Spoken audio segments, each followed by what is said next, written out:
What's up, everybody? Charles with the Real Smoke Podcast, and yeah, I know, Mick and I, we're not on tonight. We're not on next week either. We're off for the next couple of weeks for Christmas break, but we didn't want to leave you hanging. We didn't want to leave you without any real smoke. So, we hope you enjoy this episode that we filmed a few months ago during the Women's Month of Domination with Alex Castle. Guys, if you haven't watched this episode, it's a great episode. If you have watched this episode, watch it again. If you are watching it again, thanks. We appreciate it. What else? Make sure you comment, like, subscribe, do all that fun stuff. Enjoy this blast from the past. And if this is the last time we see you before Christmas, we hope you have a wonderful Christmas.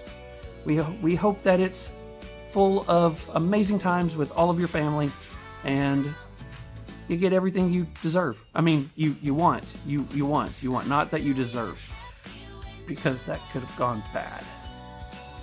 Anyways, we hope you guys have a wonderful Christmas. We hope you have a fantastic new year. Bring on 2026. It's got to be better than 2025. Just saying. Anyways, enjoy the show with Alex Castle. Peace.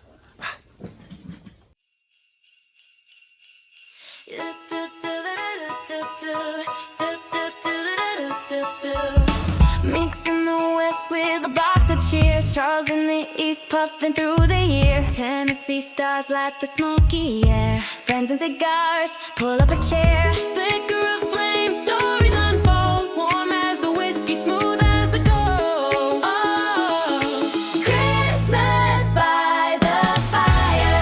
Let the smoke swirl higher. Mick and Charles, if I dance kings. Talking life, cigars and holiday things. Christmas by the fire, where the laughter won't tire.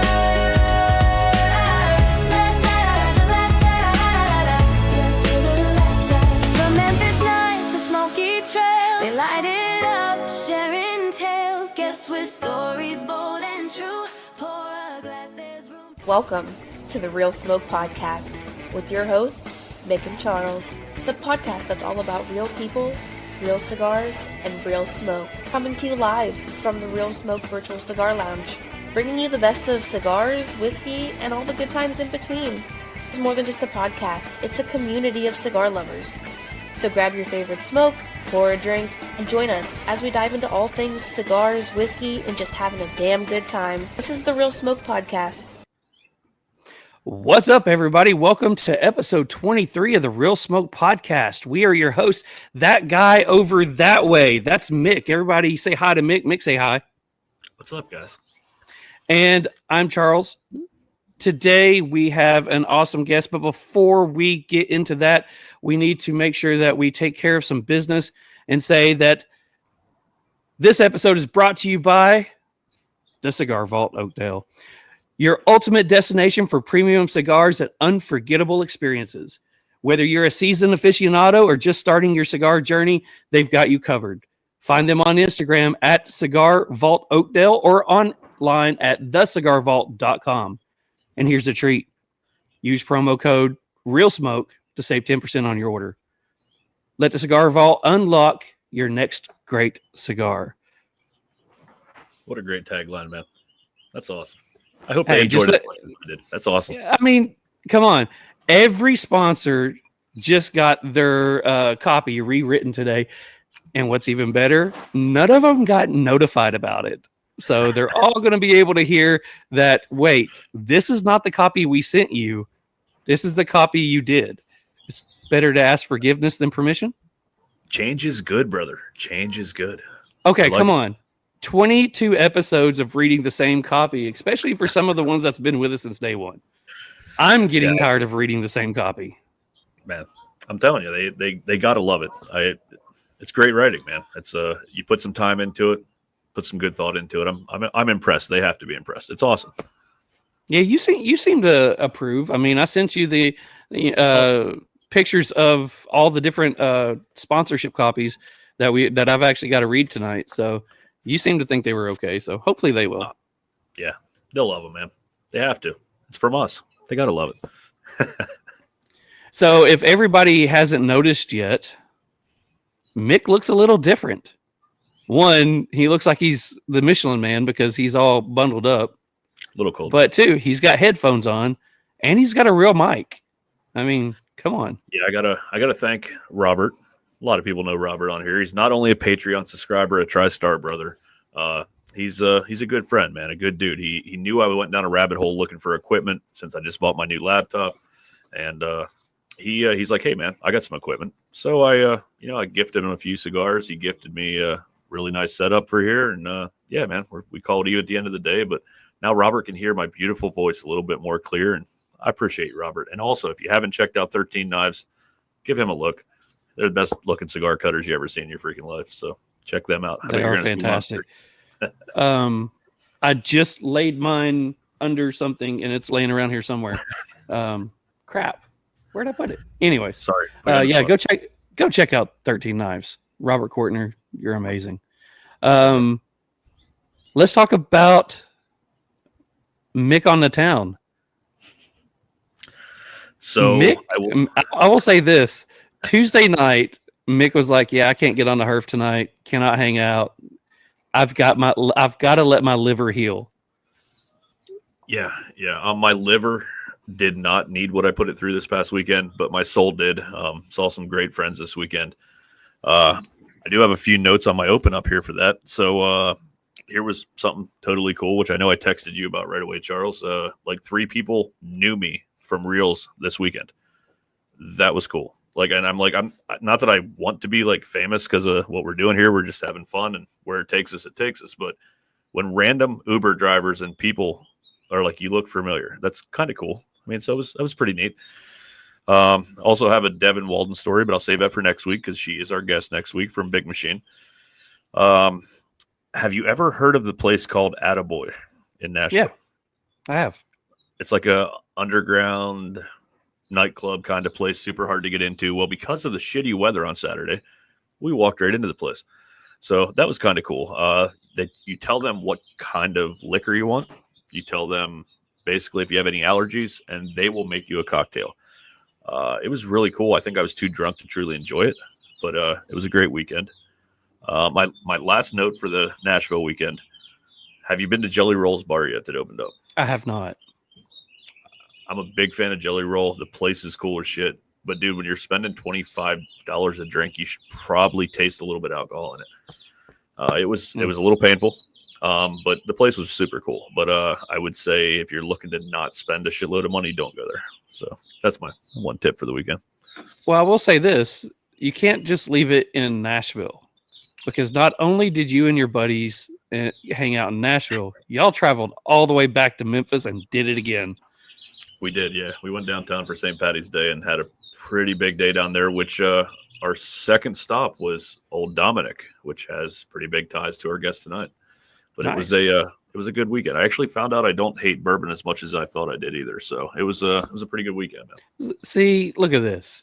You convinced me that not all tequila is horrible, and I'm teaching you that, listen, if you drink good whiskey, you're right. It's good whiskey. You're right. You're right. I mean, you got to stay away from the $19 half-gallon jugs of whatever. I mean, yeah. Stay away from the crap. Yeah, man. It was good stuff. How about you, man? How was it was literally I started feeling a little kind of like, man, I'm just feeling kind of at the end of last week's podcast. And I was sitting here trying to get down the post production and stuff done, get you all the images set and get everything uploaded to Spotify and all that crap. Because when we end this, I've still got an hour and a half worth of work left. So we end this, sometimes it'll be 10 o'clock. I'm still here till almost midnight, still doing stuff. And it's getting around the end of the podcast, and I'm feeling like I just don't feel good. And I was like, I know I didn't drink that much. Cigar wasn't heavy. Yeah. And I woke up the next morning, could not breathe, chest completely shut up, face felt like it got hit with a 2x4. Everybody in the house, the flu on the same day. Jesus. So I'm just like 2 days out of the flu. So the wife had the flu, kids had the flu, I got the flu. So that goes into what I was about to say. Everything that I told everybody that we were, a couple of days late last time getting everything mailed out. We got about 4 days behind that because of everybody had the flu. Everything is mailed out. Anybody who's won any of the prizes, whether it's been the Hatpalooza or the Beard Apothecary stuff, your stuff is in the mail right now. So I do apologize for all of that. And I'm going to apologize again. As you can tell, I've got the Real Smoke hat on tonight. There is no Hatpalooza again. Again, we only have 3 hats left, so I'm going to try to save them a little bit. Huge thanks to all the whiskey distilleries and all the cigar brands who have donated hats for us to give out in prizes. We've got 3 left. We've got Junction 13 in Sevierville. We have Rebellion Cigars left, and we have Forte Ile Zebre. I cannot ever say his cigar brand, but we do have one of theirs left. So we got 3 hats left. But we'll get to those. And then we'll do a big thanks to all the people who supported us on this round of the Hatpalooza. I think we will end up with like 15 hats that we gave away. And then we'll reach out to and see if there's any other brands that want to join in for the next round. So that was pretty awesome. Great idea, man. I think the last thing on my opener is we need to say welcome to a new family member. Oh, yeah. We have a brand new sponsor. They are going to be sponsoring the cigar review every week. So we want to give a big shout out to Cigar Army. We'll do their read here a little bit later, but all the guys out that are a part of Cigar Army, huge thanks to you guys for voting us to be lucky enough for y'all to be a sponsor. We love that. Thank you so much. Yeah, we've been in talks for a minute here, but these guys, we know a lot of them from TriStar and just the cigar community and, friends of the show, but we greatly appreciate you guys. This is awesome, and we love what you guys do. I mean, we supported a lot of things along the way. We'll get into that a little later, but we greatly appreciate you guys. So really quickly, guys, we were about to bring on our guest here in a second. We're going to go over the cigar that we are smoking tonight because, we do have a cigar and we are reviewing a cigar. But we also want to make sure that everybody is putting in the comments, #RealSmoke to win. We are giving away 2 $25 gift cards to the Cigar Vault. We will do that every podcast. So we are giving those away. We'll do those prize picks towards the end of the show. So make sure you guys are posting in the comments, #RealSmoke. And tonight, when we bring on our guest, if anybody has any questions for our guest, please feel free to put them in the comments. And if it's something that I can get to or we haven't asked or it's not already in the list of things that we're asking, we will make sure that we post it up for her to ask. So you ready to get into our cigar? Let's do it. All right. So let's see what we're smoking tonight. Real smoke in the dark of night, candle blazing hard, no fright. Good times roll with every breath, in the circle, ain't afraid of death. Dreams and truth mix like the... All right. Tonight we are smoking the CAO Amazon Basin. Wrapper, Ecuadorian Sumatra. Binder, Nicaraguan. Filler, Brazilian Braganaca. Yeah, that's probably not right. Colombian and Dominican. Price $15. And our cigar that I did sponsored by Beard Apothecary. You got me with a word, man. See, I finally got you a word that you can't say. Yes. All right, so let's go ahead and introduce our guest. She is the former Master Distiller for Old Dominic, the new Master Distiller for Augusta Distillery, Miss Alex Castle. Welcome to the show. Welcome. Hey, y'all. It is, like we told you when we first started talking today, it is an honor to actually have you on here. When we were doing our list of Master Distillers, you were the number 1 on our list. And it was something that we both agreed on. And it's like, okay, let's see if we can reach out and get this one signed. And literally you signed and said yes right away. So you made that an easy thing for us. So that was awesome. We appreciate it. I'm just glad I remembered to reply. I'm terrible on Instagram messages. Now we're super excited to have you. I know we talked a little bit off air, but we were both like, I think you and I passed when you were moving back to Kentucky, and I was moving to Memphis. It was actually August of 23, so I mean it was right around the same time. But either way, I've enjoyed a lot of your handiwork over the past like 2 years. So yeah, it's we're super excited to have you on though. We appreciate your time. Absolutely excited to be on here. So what we usually like to do is we want to, like we told you before, we want to get to know the person behind the brand. We want to get to know all about you and then get to know about what you're doing now and what your future holds.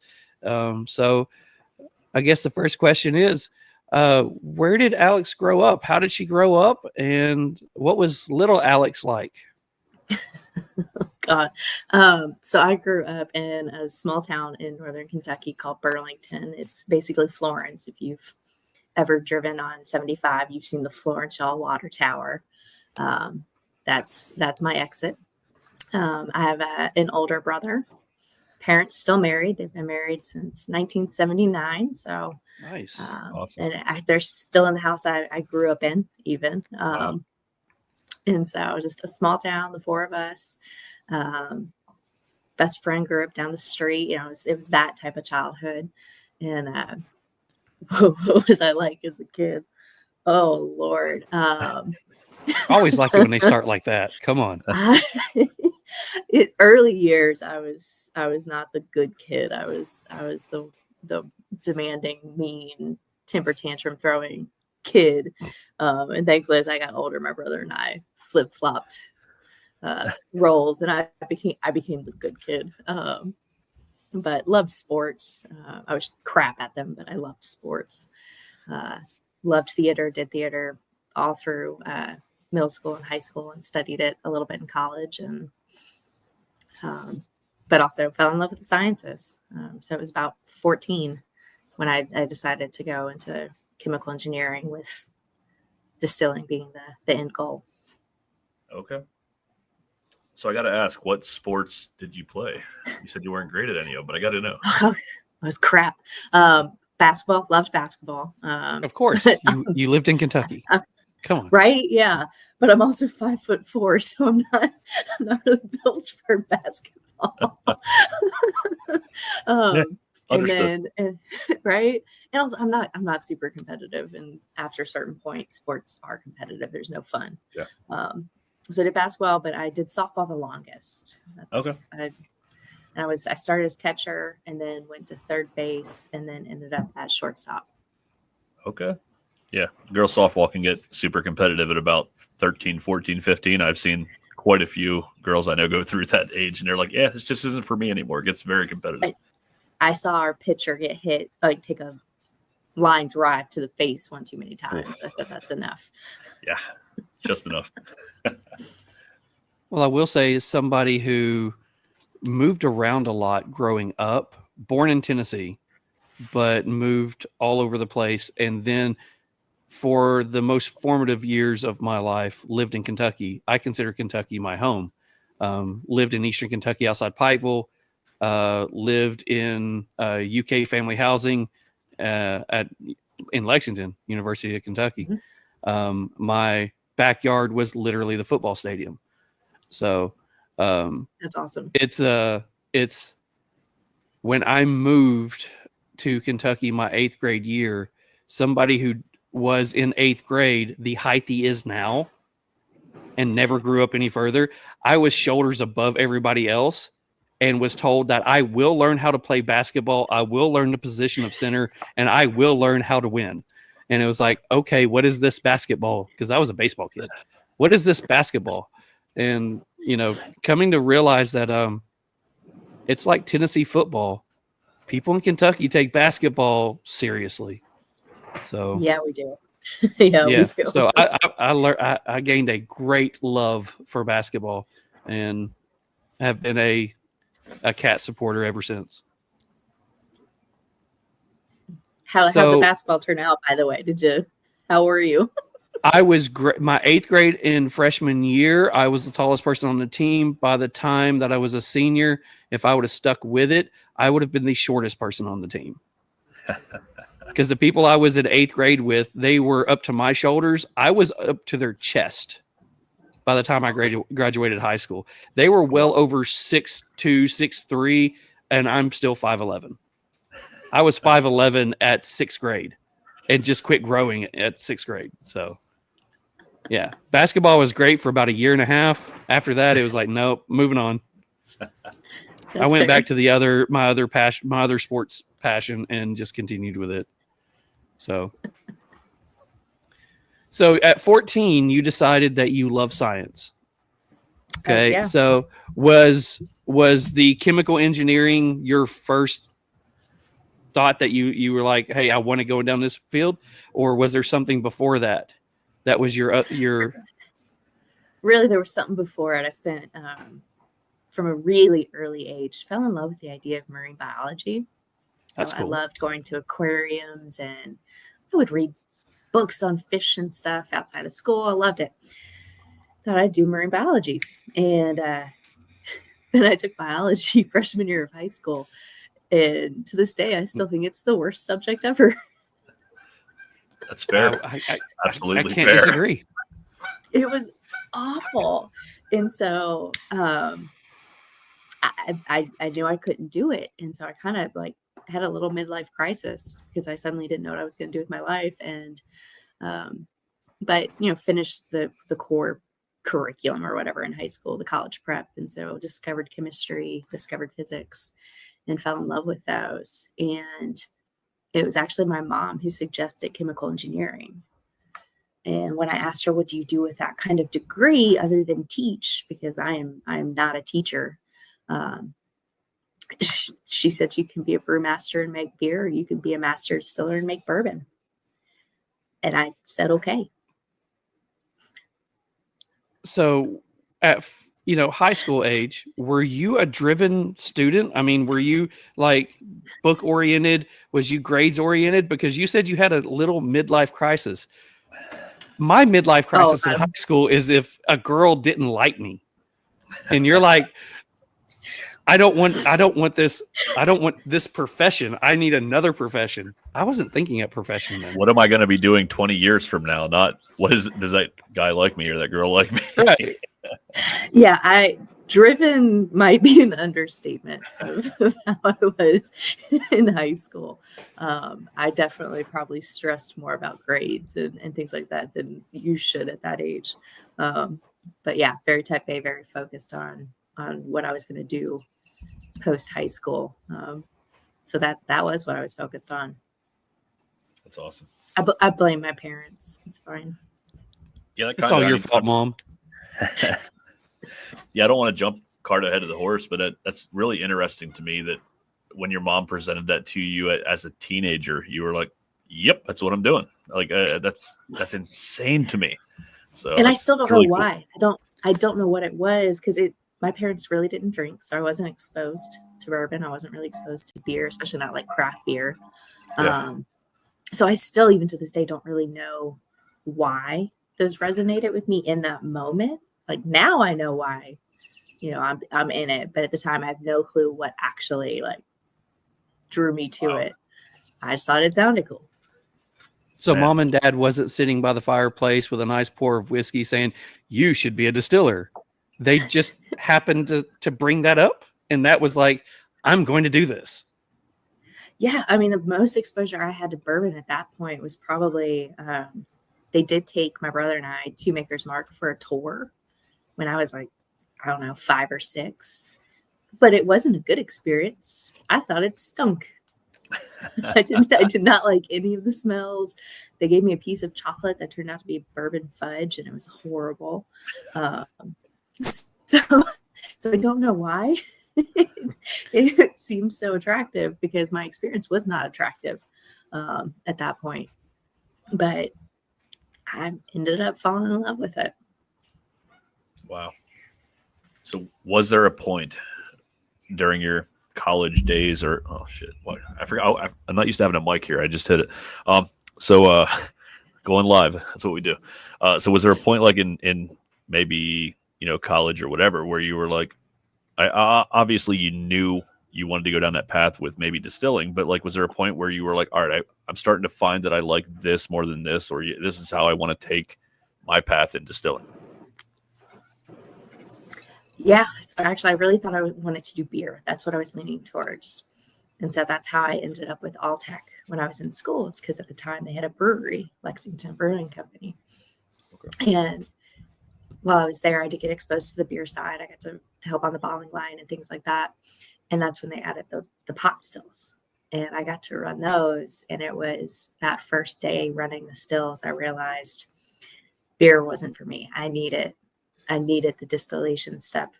All right, so let's go down that path. Let's talk about that first day.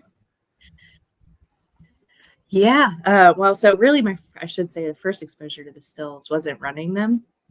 It was cleaning them. So if you know anything about Alltech, you know that the founder is the late Dr. Pierce Lyons.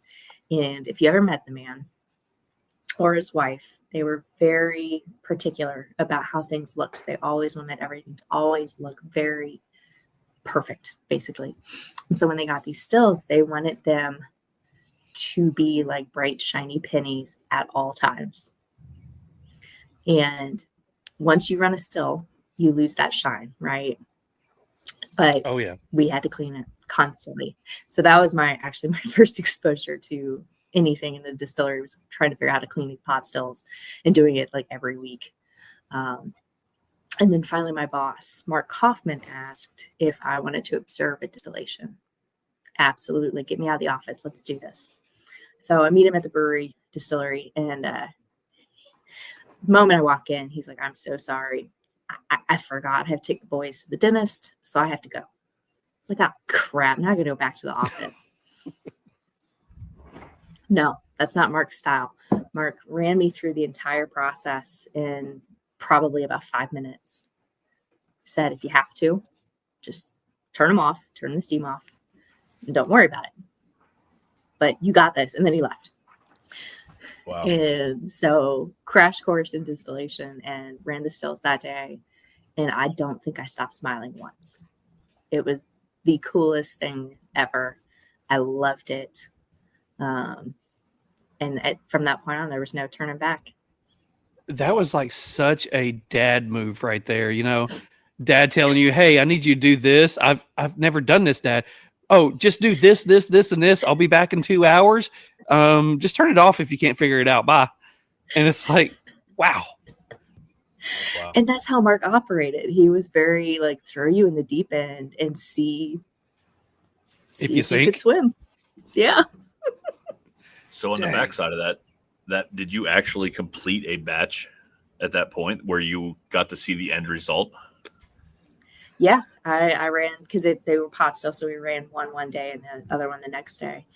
So I ran the whole day, and actually ended up going on to fill what I think it was about the first 100 barrels of what would become Pierce Lyons Reserve. That's amazing. That is awesome. What a first cool. day! What a first day! Yeah. So you literally went from 0 to 100% in a dad talk. Yes. That's awesome. Sweet. Oh yeah. So how long did you stay with Alltech? So it was a co-op, and so I was there. I started, and it would have been 2008, and 2008. And, so co-op, you mean basically an internship? Yeah, but basically co-ops, you take semesters off, like a whole semester off, and it's full paid job, but still cheap labor. So I think that's why they had me run the stills, is they didn't have to worry about hiring someone full time just yet. So, but yeah, I was there probably the equivalent of about 2 years off and on. Okay. What they didn't realize was they were creating a monster. Yeah, they had no idea. They had no idea what they just did. So you're at Alltech. You're doing an internship. Was you going to UK at the time? I was. Okay. Yeah. So graduating UK, internship over at Alltech. Were you able just to, hey guys, I did this. I ran all these barrels. Let's have a job here. were they your first job in the industry? That was a paid gig, or? I actually did ask Alltech if they were hiring when it was time to leave or graduate, and they were not. They had no open positions, so they weren't able to bring me on. And really, that year leading up to graduation, I mailed out, it was at least 75 resumes to distilleries across the country, because I was determined to get back into the industry. And I think I heard from maybe 3 total. And only one of them actually was a positive. The others we're not hiring right now. And the one that was a positive was I think it was in Indiana somewhere, but they couldn't afford to pay me. Jesus. We would love for you to work for us, but could you still be an intern? So I was like, okay, I have student loans. I'm going to have bills. I can't work for free. So I had to pass on that. So I actually spent the first year out of school working for a laundry detergent manufacturing company. Oh, wow. Okay. Yeah, I don't talk about that one too much. So I have to ask, you're mailing out all these resumes. You want to get into the whiskey industry. If you had to say at that time, how old were you at the time? 22? So I would have been 23. 23. Okay. So Alex at 23, she's already wanting to get into the whiskey industry. You know, every 23-year-old has like, I'm sending my top 3 favorite. Of course, I'm sending them my resume. Who were those top 3 people? What companies were you like, I just want to get on with this company? Honestly, they were the big boys in Kentucky, because if you think about it, 2010, the craft distilling boom wasn't a thing. Well, they were starting to come online, but everyone was so new that no one could afford to hire additional people. So really, I was excited at the idea of Maker's Mark, Buffalo Trace. I think I actually did email or send my resume to Wild Turkey. And for me, being hired on by one of those big boys at that time would have been just phenomenal. Yeah, I can see. I mean, obviously that you want to get hired with a big name, a big company like that, but didn't a little bit of you say, I want to make my own way in this and actually have a hand in some of the recipes and some of the changes to the company? I mean, it seems like you're that person that wants to do that. I wasn't at 23. I didn't know how to do those things. I didn't know that was an option. I didn't know how any of that worked. So I just wanted to work at a distillery. You just wanted to get in the door. I did. All right. So where did you get in the door? And how'd that happen? So about a year after I started with the detergent company, it was actually someone I worked with at Alltech had reached out asking if I was still interested in getting back into distilling. He thought he remembered me saying I wanted to. And I said, yeah. And he said he had a friend who was a recruiter who was actually looking to fill a position at Wild Turkey. And did he want me to connect him to him? And so, long story short, did, and ended up getting hired on as a production supervisor about a year after they fired up their new facility at the time. So that would have been 2011 is when that happened. And came on as what was going to be the third shift supervisor. There was only one other supervisor and then the manager. So I was the junior of everybody. And within 3 months, I was the senior supervisor because the senior supervisor got moved to a different department. So at 24, I was responsible for essentially a 24-hour a day, 6 day a week operation. Not bad for a 24-year-old. It was terrifying. Mercy.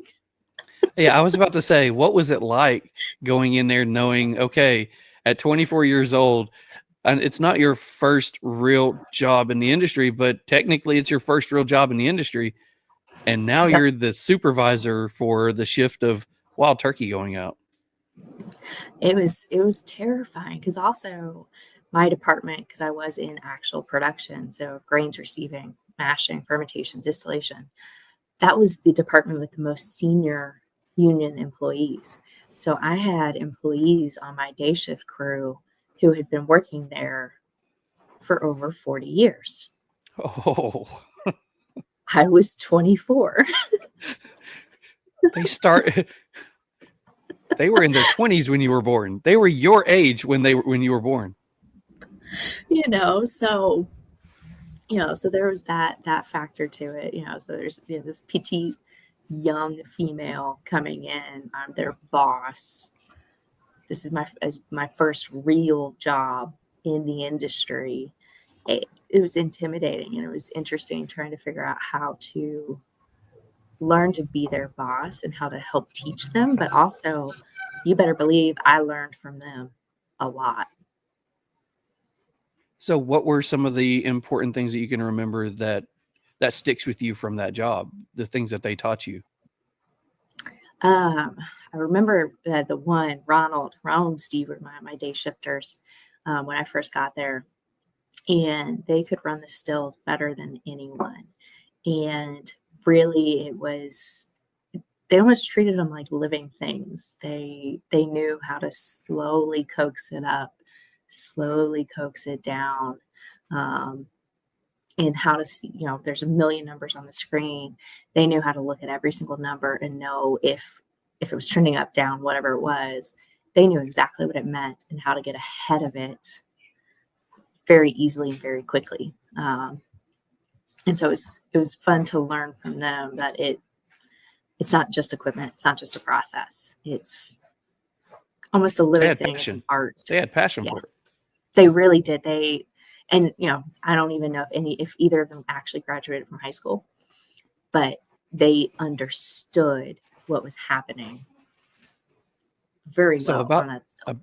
About the same time as you were there, my wife and I start seeing each other, and we're in the dating phase. So growing up in Kentucky, I was a huge bourbon fan. She was very sheltered and never really looked at any of it. So I took her on an experience up through Central Kentucky, and let her go to, I think we went to Trace, we went to All Tech, we went to a couple of different ones. So we go up to Wild Turkey, and it's the first weekend that they shut down tours, and they had the little bitty guest center, and they said, okay, we're trying to build something better. It's going to be a year or so, and then we'll resume. That was 11 years ago, and we went to the opening of the new Jimmy Russell experience when they opened it, and I absolutely enjoy that. I'm a turkey fan. I'm a Jimmy Russell fan. I love the story. Absolutely. I love the story behind the people. I don't care if the juice that they make isn't that good, but I love that story. And Jimmy Russell and the Russell family's got a story. So he just happened to be up there with his wife. It was a day that he wasn't supposed to be up there, and we got to meet him, talk with him, and got to realize that he likes to have fun. So did you get to have any experiences with the Russell family while you were there? Absolutely. So what's funny is rarely actually talked about like whiskey production with Jimmy. He would come in the control room and sit down with my team, and I'd walk in and be like, oh Lord, what's he schooling them on? And nothing. He's telling stories. Yep. That's all it was. He'd just be in there telling stories. They'd just be catching up because of course he had worked with those guys for 40 years. But really, it probably shouldn't play favorites, but Eddie was my favorite. When I started there, Eddie was actually the warehouse manager. Oh, so wow. Yeah. So I guess I can say I knew him when. And so that's how I got to interact with him. Wasn't as Eddie Russell, Master Distiller, was Eddie Russell, warehouse manager. And so working with him to coordinate to make sure barrels and distillate, everything worked out that way. So it was very cool to get that experience with him. And then Bruce and I barely crossed paths. Right before I left is when he started as a tour guide during the my summers. goodness. Wow. But he's actually remembers me because I've run into him, not expecting him to remember that I even worked there. But he at least says he does. That's awesome. Yeah, I'm just slowly starting to explore this world over the last literally like maybe month You're of welcome. bourbon a little bit, and it's all his fault right there. I had a really bad experience, well, multiple really bad experiences with Jack Daniels in my younger years. I'll put it that way, where every bourbon I've ever had since then I've related to Jack Daniels, and just recently, especially with a good cigar, pairing it with a good bourbon and just slowing down and sipping it and whatever, I'm like, you know what? There's a lot of different notes than the terrible ones I remember from Jack Daniels. So in your experience, I guess maybe this is something on Charles' list as well. Like where does somebody who's somewhat new to the industry or somewhat new to the bourbon world, the whiskey world, where would you say to start with something? Because I know, like, I think I realized I like rye, but I don't know why I like rye. So I don't know. I'm just kind of looking for a little insight. Some of it kind of depends on what you already like. So you drink tequila, I do. right? Yep. So you can honestly enjoy tequila like you can a whiskey. Now tequila is going to be a lighter flavor profile. It's typically lower alcohol than a lot of bourbons nowadays. And so for that, I would probably steer someone more towards actually a wheat, which is why I think it's funny you like rye, because wheat does tend to be a lighter flavor profile, a little bit sweeter. But, especially for people who don't really like spirits at all or really have no exposure to it, I recommend cocktails. Okay. Start with cocktails and go even with one with a lot of ingredients in it, so that you slowly acclimate your palate to it. And as you get used to it, then you can go fewer and fewer ingredients, go more to like the old fashions and Manhattans that are more spirit forward, so that you are starting to taste more of the whiskey and less of the ingredients. And then eventually your palate should acclimate to straight whiskey. It makes sense. I think the cigar world has actually brought me into that world as well, because I feel like my palate's changed on a lot of things. Because you're always looking for those flavor profiles in a cigar. And before I just thought whiskey, bourbon. But now it's more like, okay, I do taste caramel, or I do taste different, notes that are in there that I didn't realize was there before. So yeah, that's a good way to go about it. Well, and also, honestly, it helps go participate in a tasting. Have someone walk you through 3 or 4 samples. And that also just helps because they're going to suggest flavor notes and aromas that maybe you aren't picking up on your own. And it'll help you look at whiskey differently. Makes sense. Thanks. See, one of the things I think the reason that he gravitated when he told me I think I like a rye. When he started talking to me about, of course, I have the same experience with tequila. I was the cheap tequila, remembering waking up on the floor, I will never touch tequila, until he was like, no, you need to actually go into these $50, $60, $70 bottles of a good tequila. Well, some of those that he likes are barrel aged. Some of those are pepper forward. Well, if you think about a good rye, you've got baking spice, you've got pepper, you've got mint, you've got, these flavors. Yep. And then when he goes into a cigar, he likes a full bodied peppered cigar. And it's like, okay, pepper, body. Okay, rye makes sense. I feel like I'm being stereotyped right now, but it's okay. I like it. You are. Bearded man likes a rye with a thick cigar. It's all true. It's all fucking geese. Gosh, dang it. Can we just get you to say stupid geese for us? I don't know. They sounded really loud. I'm not sure I'd say stupid geese either. See, that's one of the things that has become in the chat, people will talk about hearing geese all the time, and they love making him have to turn off his mic because there's geese again. And my next house will have a fucking garage. That's all I have to say. Sorry, I'm cursing. I apologize, but I'm so irritated right now. It's every freaking week I got to deal with these geese. The drag racing, but the geese drive me insane. Oh. Yeah, it's absolutely hilarious. So, all right, so you're part of Memphis he's in. I didn't have that many geese. He lives in a complex that's got a big pond. He's like second or third story up. So he overlooks a huge parking lot. He overlooks a huge pond, and the geese live in this pond year round. There is we're literally he'll find a place indoors. I'll find a place out. I've got my place right here. It's outdoors. So it'll be 14 degrees. I'm bundled up under a heater, and we're still hearing geese at his place.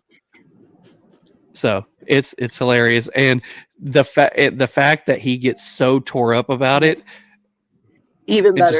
It's great. It's great. It truly does ruin my evening. Yeah, it just I feel like we're having a great conversation, and then 30 damn geese fly over. It's great. They honk encouragement at you. Cheer the flock. Yeah. All right, so you're at Wild Turkey. What makes you decide to leave Wild Turkey? Where do you go? What do you do? What's Alex's next step? So I really was not thinking of leaving Wild Turkey. I saw a future there. I saw eventually taking my boss's role as production manager, and who knows from there kind of thing. And I enjoyed working for Campari. But one day I got a message on LinkedIn from a recruiter asking me if I knew of anyone that might be interested in moving to Memphis to help open a craft distillery. And I took, a day or two to talk to I guess he would have been my husband at the time. I was trying to think if we were married yet or not when that happened. But talked to him about it. And 2-3 days after getting the message, went ahead and decided to send my resume in. Figured, why not? Worst case, I'd go to Memphis and say no. And ended up going down for my interview. First time ever in Memphis. It was for the interview. It was actually the weekend of Barbecue Fest. Nice. So the timing was awesome because they did take me. So I got to experience the insanity that was Barbecue Fest before the pandemic. Even that weekend, got to go to Grizzlies game. It was Game 6 against Golden State. And it actually was a close matchup. So that was, I got to see Memphis at its best and meet what was a very small team at the time at Old Dominic, and decided to take a chance. So a couple months later, we packed our bags, sold our house that we had just built, and moved to Tennessee. All right, so let's do a backflip. Let's go backwards a little bit. You said that while working at Turkey, you and your husband. So how did you meet your husband? Was he someone in the industry, or is he a whiskey fan? Definitely a whiskey fan. So we met just a couple months after I moved back to Lexington and started at Wild Turkey. And we actually met on Match.com. And ended up moving in together it was maybe 7 months after we started dating. And it went from there. And so we've actually been married for a little over 10 years now. But no, he's not in the industry, but a huge supporter of it. He thought he has to be. He's like, I've got an awesome wife who's in the whiskey industry. Score. Is he known as Alex Castle's wife in most circles? Or husband, sorry, Jesus. Alex Castle's husband in most circles. Yes. Yes. But he's That's also phenomenal. he golfs. So all my coworkers have always loved having him tag along, because if they need a fourth, I'm not going to be the fourth. So they invite him instead. Okay. You drive the cart and supply the drinks. Oh, I don't drive the cart. I ride in the cart. There you go. And I drink the drinks. I don't supply them. Hell yeah. So he does seem like, just from all your posts, seems like a fun guy. So if you guys are ever back in town and you want to have a few drinks, let me know, because not only would I like to meet you in person, but he does seem like a fun dude. Absolutely. What's funny you say that is I will be in Memphis towards the end of April, doing something with one of the bourbon societies down there and doing some market work. So Yeah, definitely hit me up. I'd like to have a drink with you. We'd hang out in your old stomping grounds. I will also say this. I know I messaged you this weekend, said if you were sitting at Old Dominic, what would you have to drink? And it was pretty cool because you messaged me right back. And then I did say hi to the bar staff for you, and they were like, "Oh, we miss her so bad." So like the impression you left in that place, like your name's all over it, and it's super super impressive. Oh, thank you. Yeah, that was one of the things. He sent me a message back and said, "Hey, you know, I want to tell you that it's cool that I actually asked the question and she got back to me.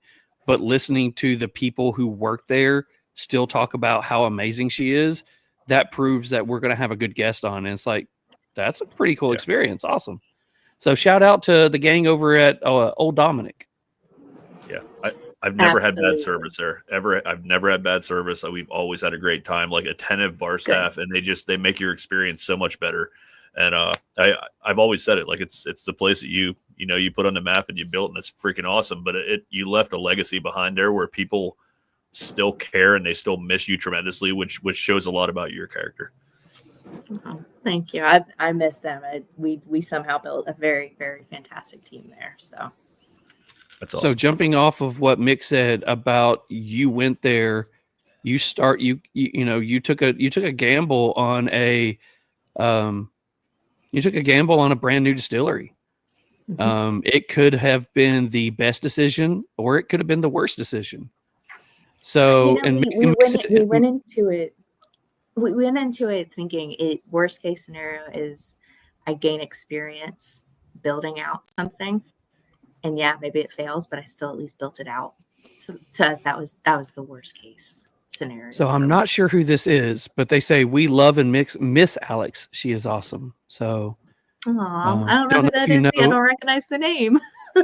So again, piggybacking off of what Mick said, you left a legacy because people in Memphis know 100%. who you are. The distillery knows who you are, and the people who enjoy. I mean, I was someone who enjoyed Old Dominic and still enjoy Old Dominic. When I was getting into writing articles, one of the first ones I did was over you and a story about Old Dominic and how it got started, and then did a story about you as the master distiller, and then covered you leaving Old Dominic and then covering you moving on. So that was pretty cool, being the person that, got to cover that story. Let's talk about the legacy that you had there, or that you have there. So you go to Old Dominic. What happens? Yeah. So when I joined, they had the building that was the distillery, but nothing else in it. I mean, that most they had done was demo work, kind of cleaned it up because it had been vacant for so long. And at the time, there were only, 4 or 5 other people on the team. And so it was all of us together sitting in on interior design meetings. So picking, oh, hey, Dwayne. Dwayne with Memphis Grindhouse Coffee. Memphis Grindhouse is awesome. If you need some coffee, they're wonderful. But the small team, we would do interior design meetings, picking out tile and lighting and furniture, and then literally that could be the morning, and then the afternoon we're meeting with contractors, going over actual construction updates, having calls with Vindom about equipment build out and delivery dates, and then fast forward, label designs, equipment installation, working with the pipe fitters because they had never done a distillery before. They had done process pipe work, so they understood things that they needed to avoid, but they didn't know, they had never done a distillery. So working hand in hand with them to do that, working with programmers to write the program that would ultimately run the cooker, run the stills, then going and starting to meet with packaging suppliers so we could source glass and corks and shippers, and also coming up with products. We knew we wanted vodka. We knew we wanted the Honeybell citrus flavored vodka, which that had already been started in development when I joined the team. But I had to finish it out, and it's such a good vodka. It's my absolute favorite. It is. It's so good. It's refreshing. But finishing the development of that and figuring out how we were going to make it. how were we going to do our Memphis vodka? What did that look like? And doing the experiments on it, fine tuning the toddy. That was a product we did right out of the gate. And so the early, the first 12 to 18 months was insane. And I never knew what each day was going to be because we were trying to do so much at one time. But it was awesome. I wouldn't change it for the world.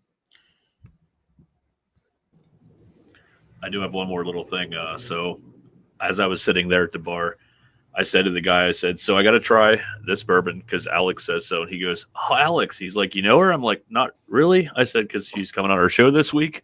I said, but I was just messaging her. And he goes, man, there's been these two guys that have been posting for like a week now about having her on some cigar show. He goes, and I'm like, yeah, that's us. He goes, holy shit, that is you. And I'm like, that was one of the coolest moments because not only was he like impressed that I was like talking to you, he was also impressed that I was that guy that was spamming his Instagram for weeks. So it was pretty cool moment. That's awesome. Just listening, we opened the episode with, this is episode 23. And to realize that, Tennessee is a huge state. It's 8 hours across. But realizing that we've gotten the reach out there that where Mick is being recognized by Uber drivers and people who work at a distillery or at a bar. Crazy. I'm super glad that that's happening to him. But I'm like, that's a little weird. I don't Where do know we that go feeling. from here? It's so weird. It is like to be out and have people look at you and you're like, they're staring at me for a reason. Yeah. It's super strange. It's weird. We just like cigars and like having fun and talking to great people. I mean, never expected for a freaking Uber driver to be like, hey, I know you. I like, what? Yeah. That's when you have him pull over and you smoke a cigar with him. Exactly. Because you definitely can't have a drink with him. Exactly. That would be I do have one more quick old Dominic story. So a friend of ours who's a total vodka snob, I would say like nothing less than Grey Goose or Belvedere. We introduced her to the Honey Bell from Old Dominic, and she's like, this is probably better than anything I've ever had. She's like, next time you come visit, they live in Pensacola, Florida. They're like, bring us a bottle or two. So I bought him a few bottles, threw them in a bag, threw them in the back seat. Well, apparently it got warm in the back seat and the cork popped on the way down there, and we lost both bottles. When we pulled in, I'm like, guess what I brought you? And the bag is soaked through the bottom. Oh, and I bet your car just the car. smelled. Oh, yeah. If I would have got pulled over, I was like, are you effing kidding me? So she was super bummed. We did get one drink out of it between two bottles that had just a little bit laying in there. Yeah. But it was one of the most disappointing. Yeah. I literally pulled up a soaking wet bag. It was empty. So, but we brought her some more later. It was okay. I'm about to say that's 100%. That's 100% a mixed story right there. That is absolutely his luck. It is every time. So you're at Old Dominic. You're going through. You're basically walking into an open warehouse. By the way, the place is beautiful right now. You're deciding what needs to go in, what equipment you need. You got everything set up. It's kind of the way you like it, because it's never the way you like it. What is the first product that you guys run that you have your hands are 100% in? Really, it would have been it was a combination of our Tennessee whiskey and the vodka, because ultimately I developed the formulation for the Memphis vodka using the Tennessee whiskey mash bill. And we ran the Tennessee whiskey on the system more than just about anything in the early days. Yeah. And there's the Tennessee whiskey. Yep. Yeah. So those two were kind of simultaneously done. Obviously the vodka hit the bottle long before the Tennessee whiskey did. So what were some of the, I know that you've had to put out a lot that you're proud of, but there has to be something that when it finally hit the bottle, you started glowing and went, that's my baby. What was that moment? That was the Tennessee whiskey. 100%. That was the Tennessee whiskey? Because it was my first whiskey that I did start to finish, had all the say in it, all the control in it, including bottle proof, all of that. It was my first whiskey. I did that, start to finish on. So it definitely was my baby. And still is. I will say I was very proud of the bourbon cast strength that we did, because it was batch 1 ended up getting best bourbon That was at the South's Best Award. fantastic. So I was proud of that one too, partly because as a Kentucky girl, trying to make some bourbon in Tennessee, and hearing all the flack about that, you can't make bourbon in Tennessee, right? To win an award like that with a Tennessee bourbon was. So it was speaking kinda of the Kentucky girl that comes to Tennessee, how was that received? It was good, actually. I had to be careful in Memphis at first because they definitely still You have always a have to be grudge. careful in Memphis. Well, that's fair. But as a Kentucky Wildcat, I had to be careful because they were still very mad about Coach Cal and how he left Memphis to go to UK and all. Like they were holding that grudge for a while, and so I had to be quiet as a Kentucky girl in that regard for a little while. But really, people started considering me a Memphian very, very quickly. The Tennessee Distillers Guild, I was curious how they'd feel about it, and they brought me into their ranks very easily, to where I ended up on the board of directors for it. Wow. Not long, I moved to Memphis in 2015. I joined the board in 2019, and actually was elected president in 2020. So it was awesome. Well, as somebody who's followed your career, since Old Dominic started, the Tennessee whiskey community took a hold of you in the best positive light that I've ever seen them take a hold of somebody else. I mean, when you look at all the articles and all the write-ups and stuff that just random whiskey writers did, there was never a negative thing that was said. There might have been something that was skeptical, but it was always like, I'm skeptical, but damn, she just proved me wrong. So it was, and of course I was one of the writers that was involved in that. So to look back and go, there's a Kentucky girl that came down here and basically showed Memphis how to do it. That was pretty awesome. Yeah. It was definitely fun to go in and show people how to make Tennessee whiskey. I think that's one of my favorite things. So I'm a girl dad. I have two daughters. I coached girls sports, specifically soccer, for like 15, 17 years. I've always been a big fan of a woman succeeding in a man's, and like not really a man's world, but like somebody that really steps out and says, this is my game. I'm going to do it how I want it. And I'm always rooting for the underdog a little bit, which I kind of backtracked on your career. Charles followed it straight through and was writing on it.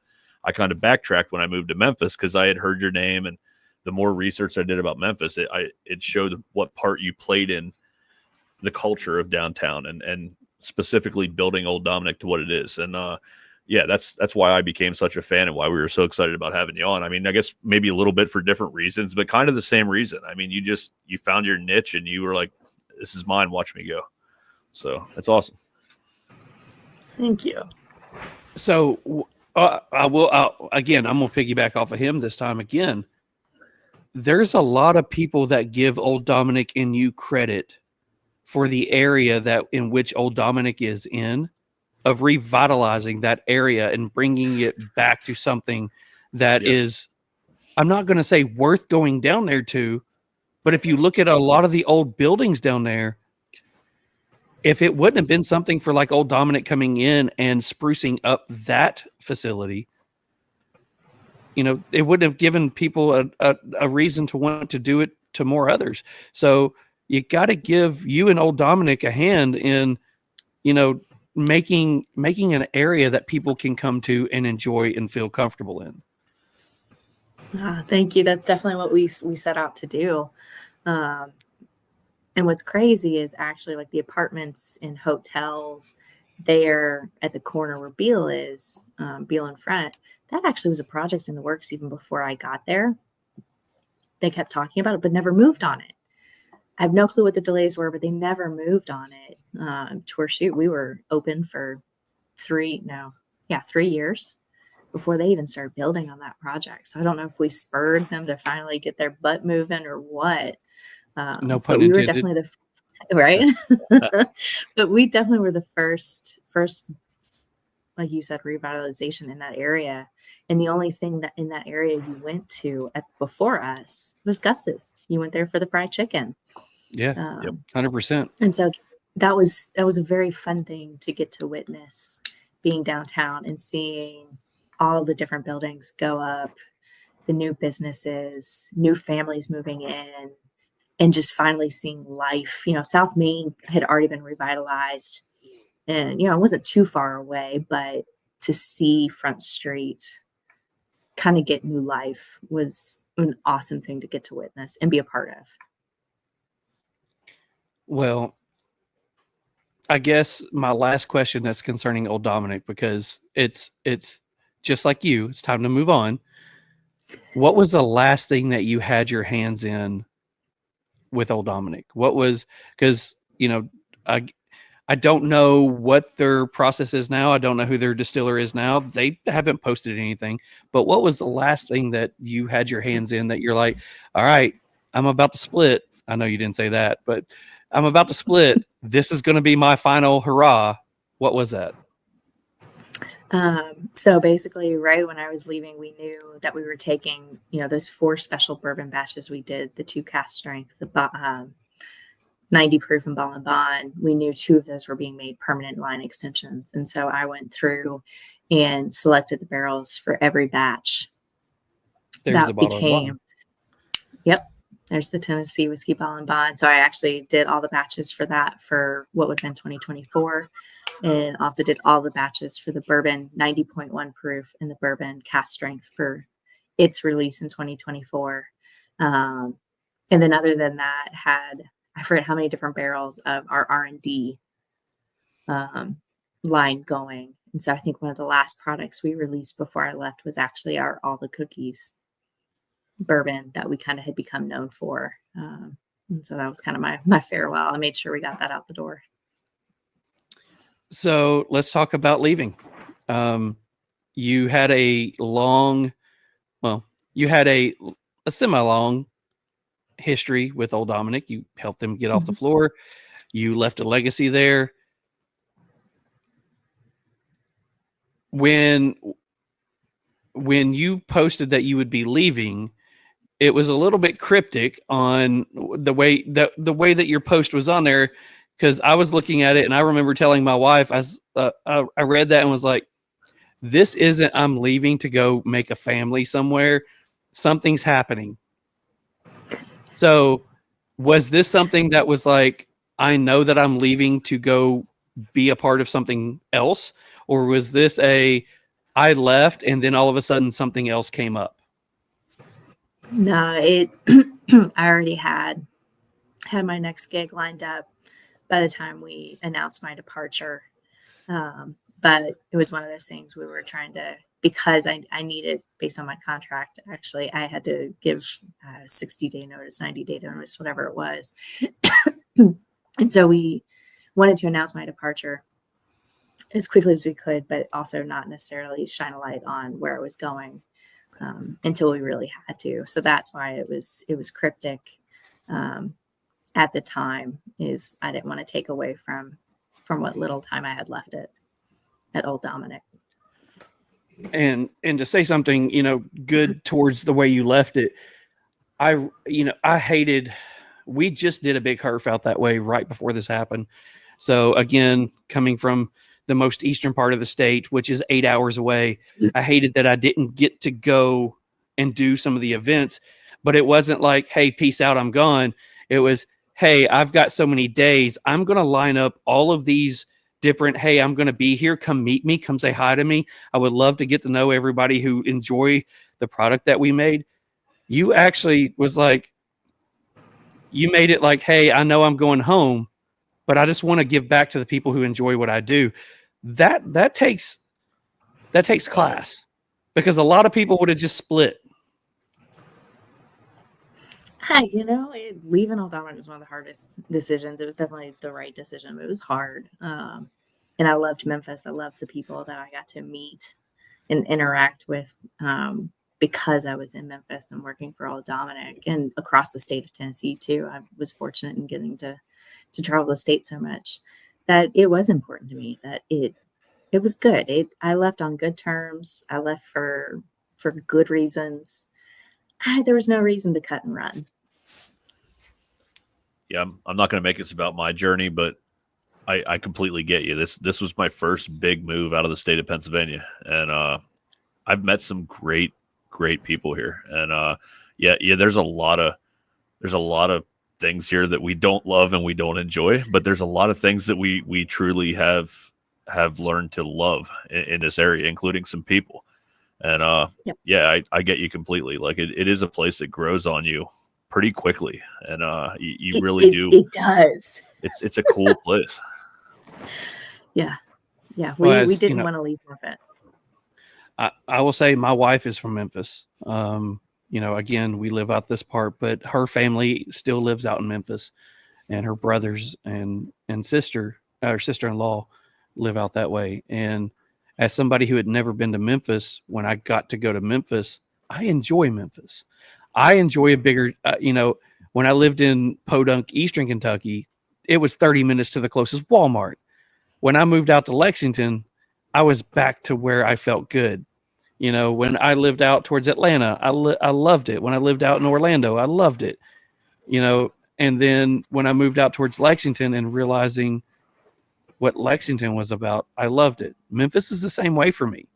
I mean, I love the beauty and the hustle and bustle of a city. And Memphis has that. Of course, it's like everywhere else. It can get crazy in certain areas, but you learn what to do and what not to do. Yeah. I mean, we were there for 9 years and never had issues. It was an amazing, amazing experience living there. Yeah, we all see the crazy shit on the news, but I've been here 2 years, and I've never personally, knock on wood somewhere, that I've never really had an issue personally. We go downtown every weekend with some great friends we met in Mississippi. And again, I wouldn't have met the TriStar group or Charles if I wouldn't have been moving to Tennessee, and we wouldn't be sitting here tonight chatting with you. So, I mean, like, everything happens for a reason. This place definitely has a spot in my heart. Not saying quite how big it is yet, but it has a spot in my heart, and I do enjoy living here. And that's there's a lot of history and culture, and it's just awesome. So I'm going to lead off with the actual title for the article that I went to write, but the title was refused by the editor. Kentucky Girl Moves Home. So that was actually the lead-in title to the article I was writing when you announced that you were moving home. And the editor was like, you need to be more specific. And it's like, if you read her message, you really can't. So let's talk about what happened. What was the process behind, okay, I'm about to move to Northern Kentucky to start with Augusta Distillery. Were they another Old Dominic who was just starting out? Were they established? What was the process of, hey, do you want to come here? Yes, I want to come here. Let's do this. Lead us into that one.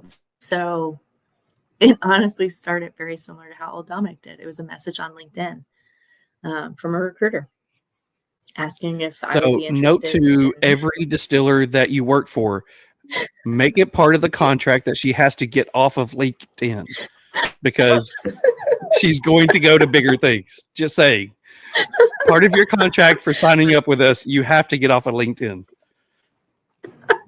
Okay, sorry. Go ahead. Yeah, it's great. Yeah. 2 jobs in a row. Started the exact same way. And it was, the message came through at just kind of like the right time. And it was, do you want to help start a production facility up in Northern Kentucky?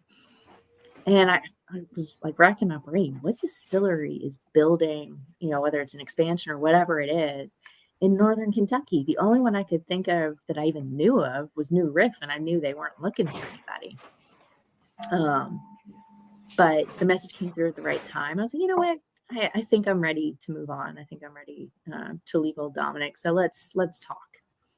Let's do it. I haven't interviewed in a while, so let's just go ahead and practice it and have no intention of taking it, kind of thing. And ended up, it was a very, very quick process because I happened to be going to Kentucky for a conference, and so was able to build in a detour to Augusta. I didn't know Augusta existed, and I grew up 35 miles from it. So Me either. that tells you how small of a town it is. Never heard of it. I had no clue. And like I said, I was 35 miles from it when I was a kid, and ended up absolutely falling in love. I fell in love with the town, just cute little river town. But more importantly, the team that existed at Augusta. It just felt right. And so at that point, they were a brand that existed. They had been out for about 2 years, I think, maybe 3 years with product, but all sourced. They didn't have a production facility. That's kind of what I was coming on board to do, was help commission equipment. But we're still trying to get known by people. But they're also not unknown because they actually won Best Bourbon in the World in 2023 at San Francisco. So it's kind of a weird situation where most people don't know about them, and yet they do. Yeah, I was about to say, I've never heard of them. I did not realize that they won Best Bourbon in the World. Yeah, it was Buckner's 13. It was a 13-year-old bourbon. And actually it was I think it was their first release they ever did. So where are they? Where were they sourcing? So we source and have sourced from multiple different brokers and sources. Always Kentucky though. Okay. So no Indiana? No Indiana, and no slight against it. Lord knows I've sourced plenty from MGP over my career. But no, we are Kentucky straight bourbon. So everything we put in a bottle is from this state. Awesome. But yeah, so when I joined, all the equipment was installed. So it was a little different from old Dominic. I walked into a building that was essentially done, minus the bathrooms. We were still using porta potties, but the bathrooms it's a saga. It's a story, but basically got to see the final piping and everything, and then work to get it running. Wow. So day one, walking in, looking around, going, "This is awesome. This is awesome. This is great. Oh, this has got to change. We need bathrooms."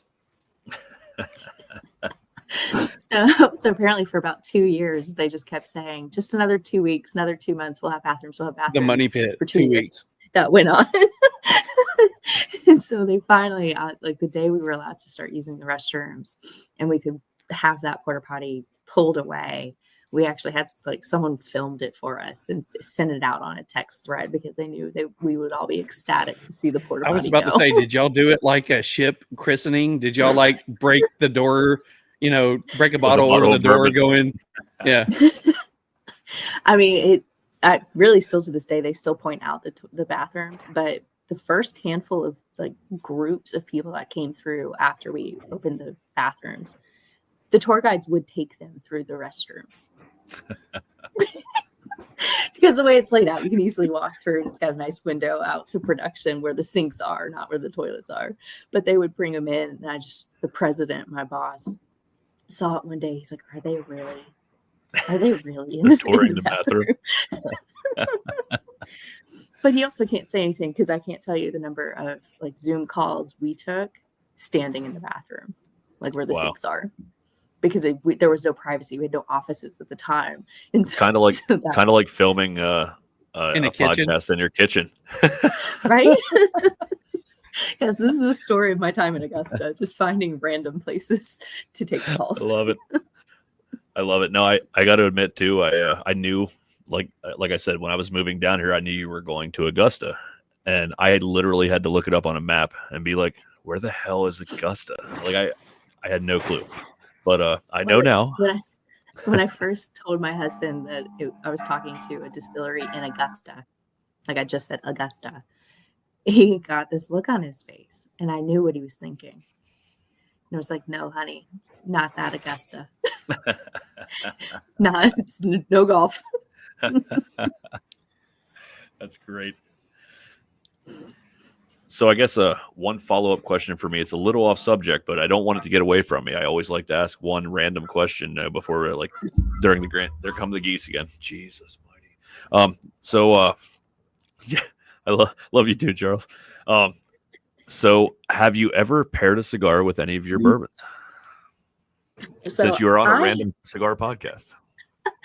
I have not, because I haven't gotten into cigars. It's actually on my list to do because it was about a month ago, maybe over a month ago. I actually went to Naples, Florida for an event because we are distributed down there. And we partnered with a Rocky Patel facility. Okay. Yep. And Burn. Burn. We did cigar and bourbon pairing at Burn. And so I went down for that. I was like, I don't know what you think I'm doing. I don't know the first thing about cigars, but I'll sit around and talk bourbon. I don't care. Hell yeah. So when you're ready to have that first cigar, you're going to come back on and have it with us, right? We can walk you through it. It'll be a fun time. You don't have to be on for an hour. I don't know if I need my first cigar to be live streamed. Why we're trying what to needs do to it. happen is we need to go to Augusta, sit in outside the distillery sometime, in cooler weather, and walk her through a decent cigar that she can start pairing with one of her whiskeys or one of her bourbons. I have an even better idea. If you have an extra few hours in April, if you would like to do that, I could take you to my home lounge and we could have a cigar. So just keep that in mind. I'm just throwing stuff out there. I promise we won't film it. It'd be great.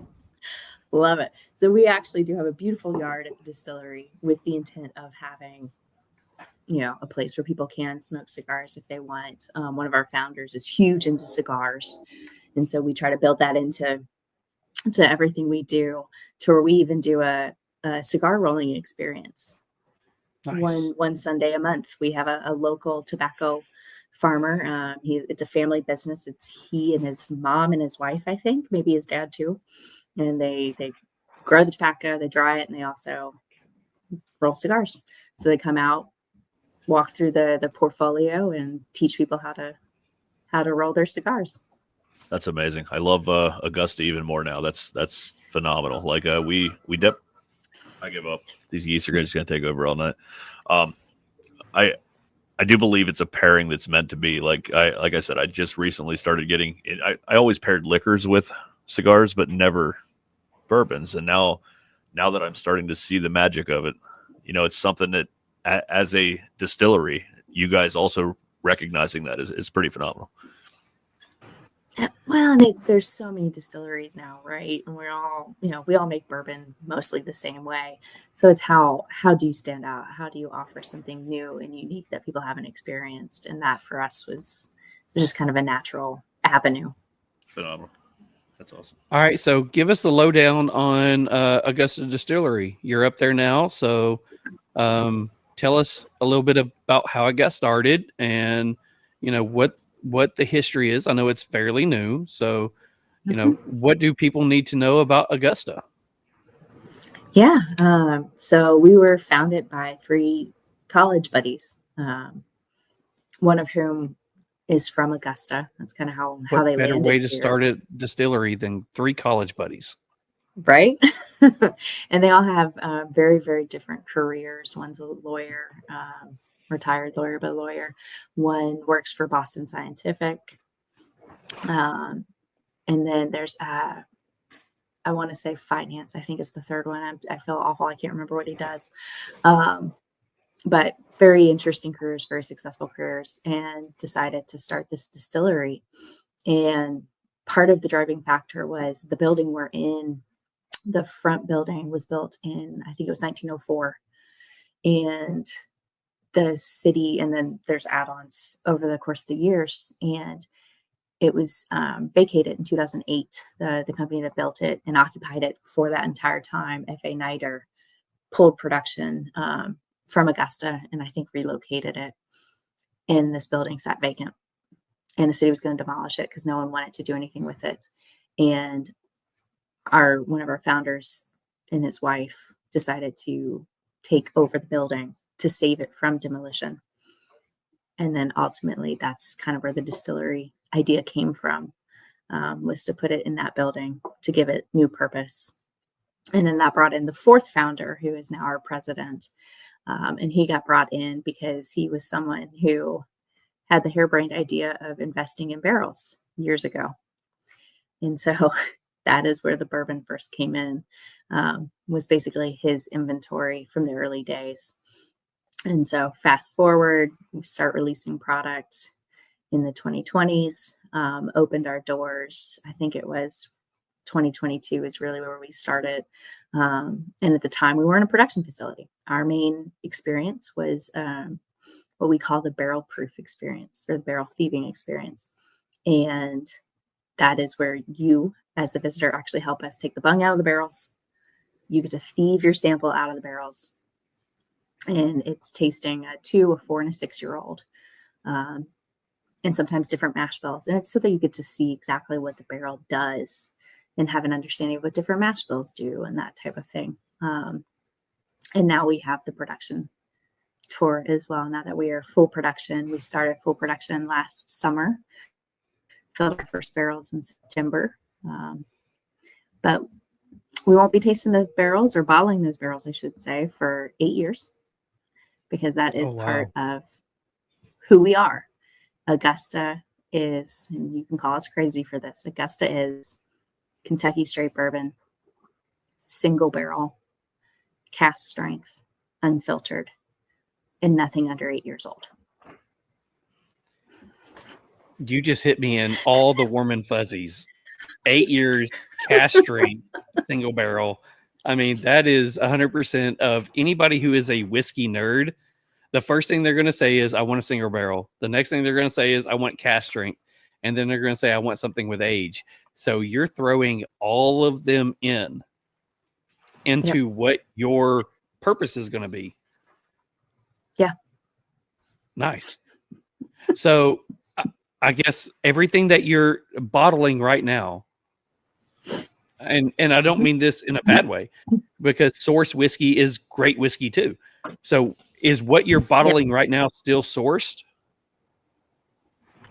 Yes. Yeah. Everything we have now is inventory we've had for a fair bit of time, because we have an 8-year product, we have a 10-year product, and then and those are core, always available. And then we do have a 13, a 15, and 17 that will drop periodically. So it's all sourced, all different sources. When are you wringing your hands for that year? What year is it going to come out that it's going to be your stuff? This is Augusta whiskey. Well, it would be 8 years from last September. So 20. Oh, so last year. Wow. Oh, 2032. I feel that's you know, there's a part of you that has to look at that and go, this is awesome. The other part of you is like, oh God, I've got 7.5 years to wait.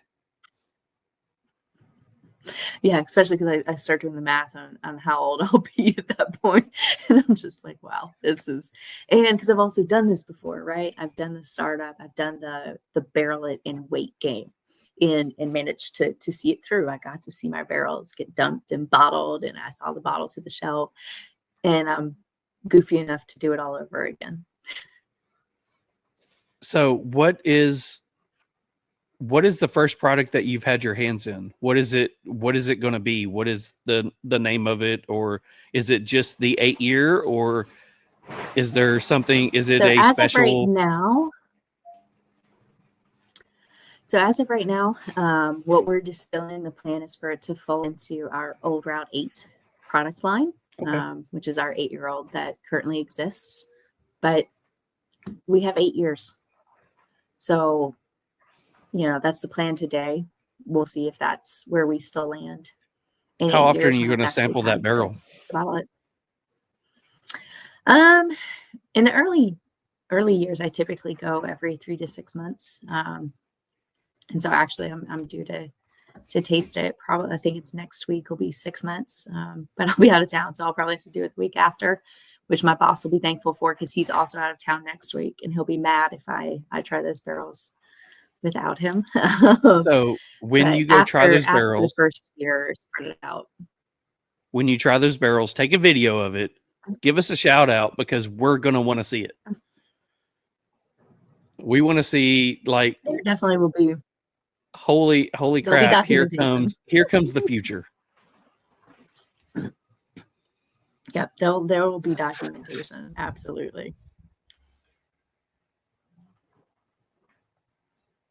So we're now into where you're at currently. Let's talk about, I mean, Bard, you decide to look at your LinkedIn again. Let's talk about sorry, I had to go there. What's the next couple of years look like? So what are you doing? What is your goals for Augusta? I mean, they brought you in to be the person that gets the shit done. So what is your goals for Augusta Distillery? What is your personal goals for whether it's the distillery or you as Alex? What is your goals? So first goal is coming up very soon. We're going to go 24/7 the first week of April, because that's what the building is designed to do. And so that's our first big milestone is getting staff trained up and everything running to where we can survive 24/7. So that's goal one, and it's coming up. And once we get there, it'll be 14,000 barrels a year. So that'll keep us Nice. busy. Because that'll also mean building a new rick house probably a year from now, so that we have the space for it. And then beyond that, it's just continuing to make sure that the product is out there. I'd love to see us win another Bourbon of the Year award at some point. You can't just win one of those. You gotta win another one at some point. And for me personally, other than I have no plans on leaving Augusta. This town is home now, and we've got our little plot of land that we love.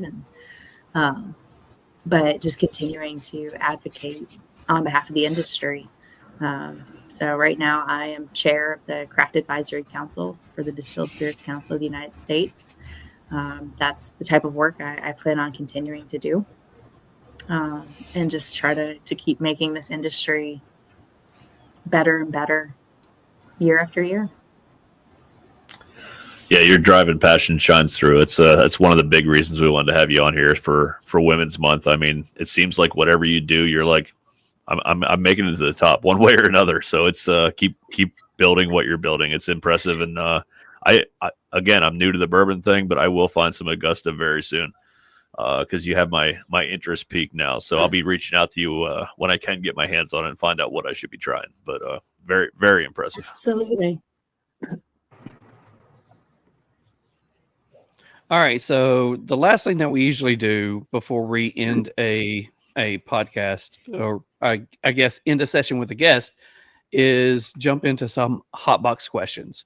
10 random questions that you get to have fun with. You can answer as little as you want or as much as you want, but it's all about however you feel. Are you game? Let's do it. All right. So before we do that, we do need to go ahead and talk about the sponsor for the hotbox questions. And we do have Beard Apothecary. Hey, gentlemen, listen up. Give your beard the VIP treatment that it deserves with Beard Apothecary. They are a small business on a big mission, crafting top-tier beard care products made by hand in small batch for ultimate freshness and care. A healthy, well-groomed beard isn't just a look, it's a lifestyle. That's why they use only the finest premium butters and oils to deeply nourish your beard and skin. No more dryness, irritation, or those dreaded split ends. Your beard will be living its best life, soft, manageable, and downright irresistible. At Beard Apothecary, they believe in the power of natural ingredients and serious pampering. So why settle for the basic when your beard can be legendary? Check them out at beardapothecary.com or follow them on Instagram at beard_apothecary. Your beard will thank you for it. Thank you to all the guys at Beard Apothecary. Actually, it's not all the guys at Beard Apothecary. It is our brother John who is the face and the beard Apothecary, but it's his wife who makes all the great products for Beard Apothecary. We want to thank both of them for all of this. They were the first people to reach out and want to be a sponsor for the podcast, so we want to thank them for this. Hotbox question time. Mick, Here we go. let's ask Alex, number one. Here we go. What is your least favorite sound?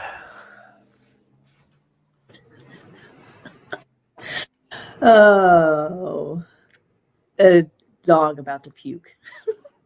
Oh, You Okay. all know the sound. Oh, Yes. absolutely. We've got chewing twice now and dog about to puke, so they're all pretty much on the same line there. But yeah, that's good. I just heard that today. So yeah, I'm yeah. All right. So moving on before I get sick. Question number 2, fill in the blank. For me, whiskey is all about what? For me, whiskey is all about community. Hell yeah. Same thing for cigars with us, and I see that. I mean, you build that people around you, and that's what keeps you going. Yep. Awesome. All right, so question number 3. What is your favorite band or artist? Jeez. Oh, I'm really bad at listening to music. I probably have to go with Taylor Swift. Okay. You and John, who is the face of Beard Apothecary, would be one and the same person. Absolutely. So shout out to John loves- on being a great Swiftie. Hell yeah. Question number 4. What is your favorite guilty pleasure? Oh man. Probably watching either Grey's Anatomy or Bridgerton. All right. You and my wife would get along Yep. perfectly. Perfectly. All right, so this one gets mixed emotions. It also had one of the cigar legends call me some pretty nasty names. But is cereal a soup? Oh, wow. I've never thought about it. I want to say no. But I think I could see the argument for yes. I try to argue it every time. It's nutrition in a liquid. I mean, I try to argue it every time, but nobody really buys in. But at least you didn't call me all kinds of bad names, so we'll go with it. I will take no.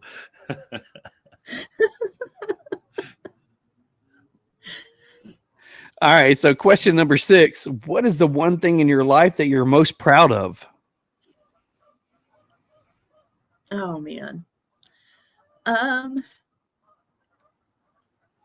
guess probably the legacy I have left so far. I know I'm not done yet.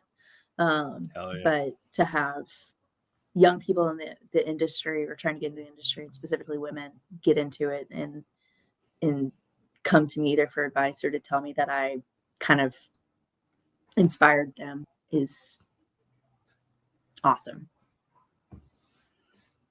I love it. It's a clean answer, and it's legit. That's why it's a big part of why we're doing this month. I mean, we really want to showcase you guys, and that's a great answer. All right. So if you could choose a superpower, what would it be and why?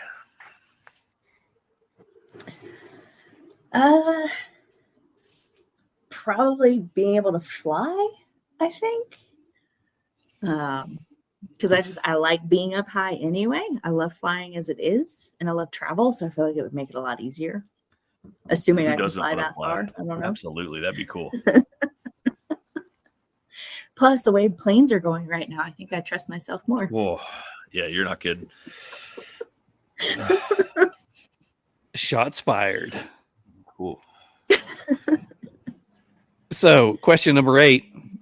Since this is we have dedicated this to a female domination month, it isn't the, female whatever month. It is straight up domination. And this is going for my 13-year-old daughter. And this was her question. What advice would you tell any young lady who is still looking for their purpose or how to achieve their dream? What advice would you give them? Oh man. Nothing is off limits. Nothing is off limits. Almost anything can be a career. To where if you think you're interested in something, pursue it. Pursue it until it's no longer fun. And just keep knocking down doors. Keep knocking down doors, use your network, and eventually you'll get there. Oh yeah, that's great advice. Absolutely. Question number 9, but Charles, I do have a bonus question. Don't panic when I say that, but I do have a bonus question. But question number 9, if you could have dinner with any historical figure, dead or alive, who would it be and why? Ooh, that's good. Oof. Probably, oh geez. I actually think I probably would want to do dinner with Henry VIII and just see if he was as crazy as we all think he was. I love it. I love British history. I love British history. And I think his is absolutely hysterical. It's like a freaking, soap opera, but in I real love that life. you went dark And side with it. You're like, I want to see the crazy. I love it. I want to know if he really was that crazy. That's great. This is honestly the first And if time he we've really got was that big, anything too. close to this idea. I love it. The only one that was even close to this, little shout out to the doc when we did our men's mental health episode. When our my psychologist friend said that she would trade lives with Dexter for a day, that one kind of effed us all up. Like we were like, wait, what? Yeah, like that was pretty awesome. That was one of my favorites. This was a psychologist that said that she would trade with Dexter. Yeah, that was. I love her to death. She's incredible. That's awesome. All right, so I guess this is my final question since Mick has a bonus, which has me absolutely terrified. I am almost nauseous right now. I am the dog that's making those sounds that Alex does not want to hear. So, question number 10, my final question. What is the best piece of advice that you have ever been given? Take up space. Take up space. Whatever room you're in, take up space in it. Because no one's going to give you the space. No one's going to make the space for you. You just have to take it up on your own. Hell yeah. Hell yeah. Love that. All right, so Charles can stop panicking. Here's my bonus question. Pretty simple. So now that I'm a Memphis boy, at least for now, in this part of my life, this part of my career, besides Old Dominic, what would be your one spot that you'd like to hang out if you were still a local at this point? What was your spot? I'll give you 2. The first one is because it's actually one of the first places my husband and I kind of discovered and fell in love with, and it became a regular spot, and we became very dear friends with the owners, Hammer and Ale and Cooper Young. Oh, I love Hammer and Ale. We Awesome. go there every weekend. Awesome beer. Hell Yep. yeah. So we actually ended up living not far from there for a little while, but we became very, very good friends with David, the owner. And so that was a hangout for us all the time. And then the other one became a hangout once we moved a little out east. And it was Fox Ridge Pizza. Okay. On Brookhaven I'm Circle. That became So it was close to the house, to where actually my husband could walk the dog there and we could sit on the patio. But their happy hour was fantastic. 2-for-1 domestic drafts. Appetizers were stupid cheap, and the staff were awesome. You can't ask for anything more than that. Yeah, I'll have to check it out. But Hammer and Ale, I'll actually see those guys tomorrow, so I will say hi. But Please do.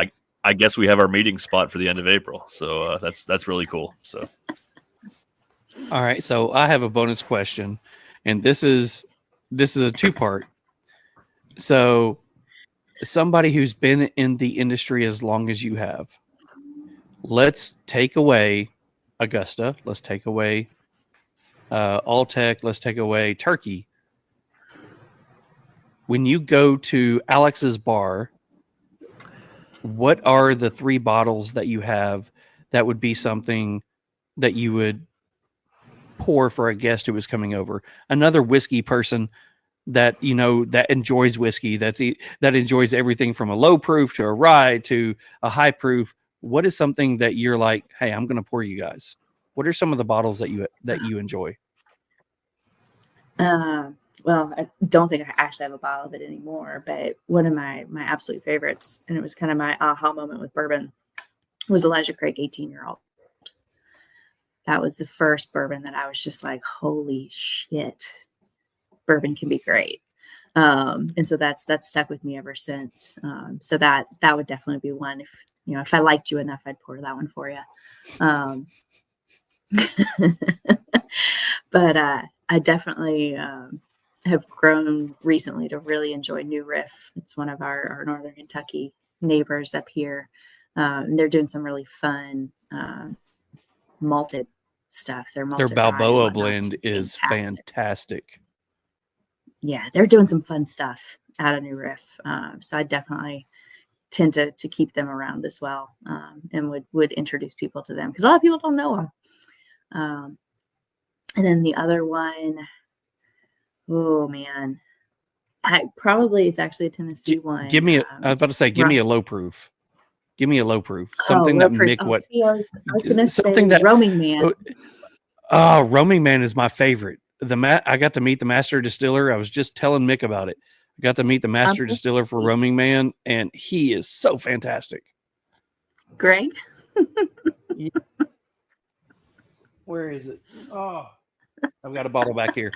I love Roaming Man. Yep, I absolutely love that product, and Greg and that whole team is phenomenal. We went to Knoxville Whiskey Fest a couple of weeks ago, and he just happened to be up there, and the line was kind of short, and so I said, I just want to say that I'm a huge fan of the whiskey that you're producing. Can we talk?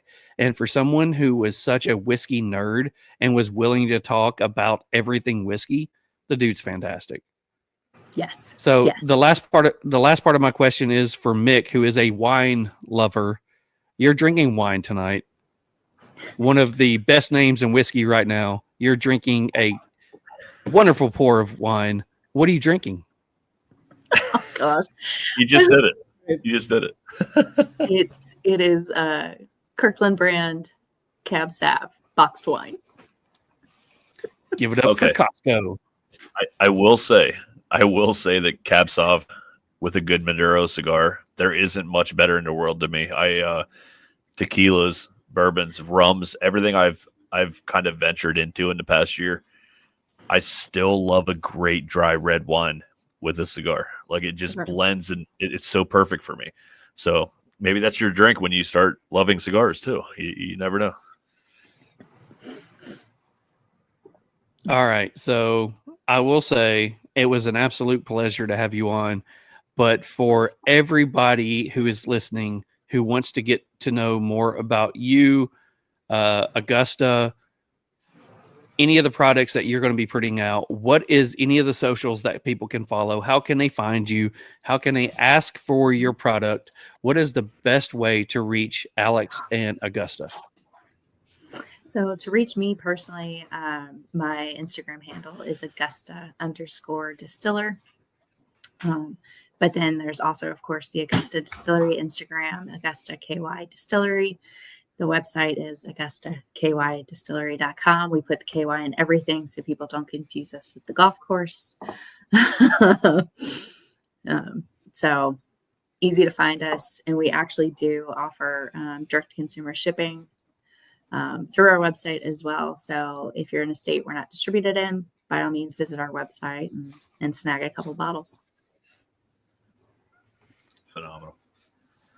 We appreciate your time greatly.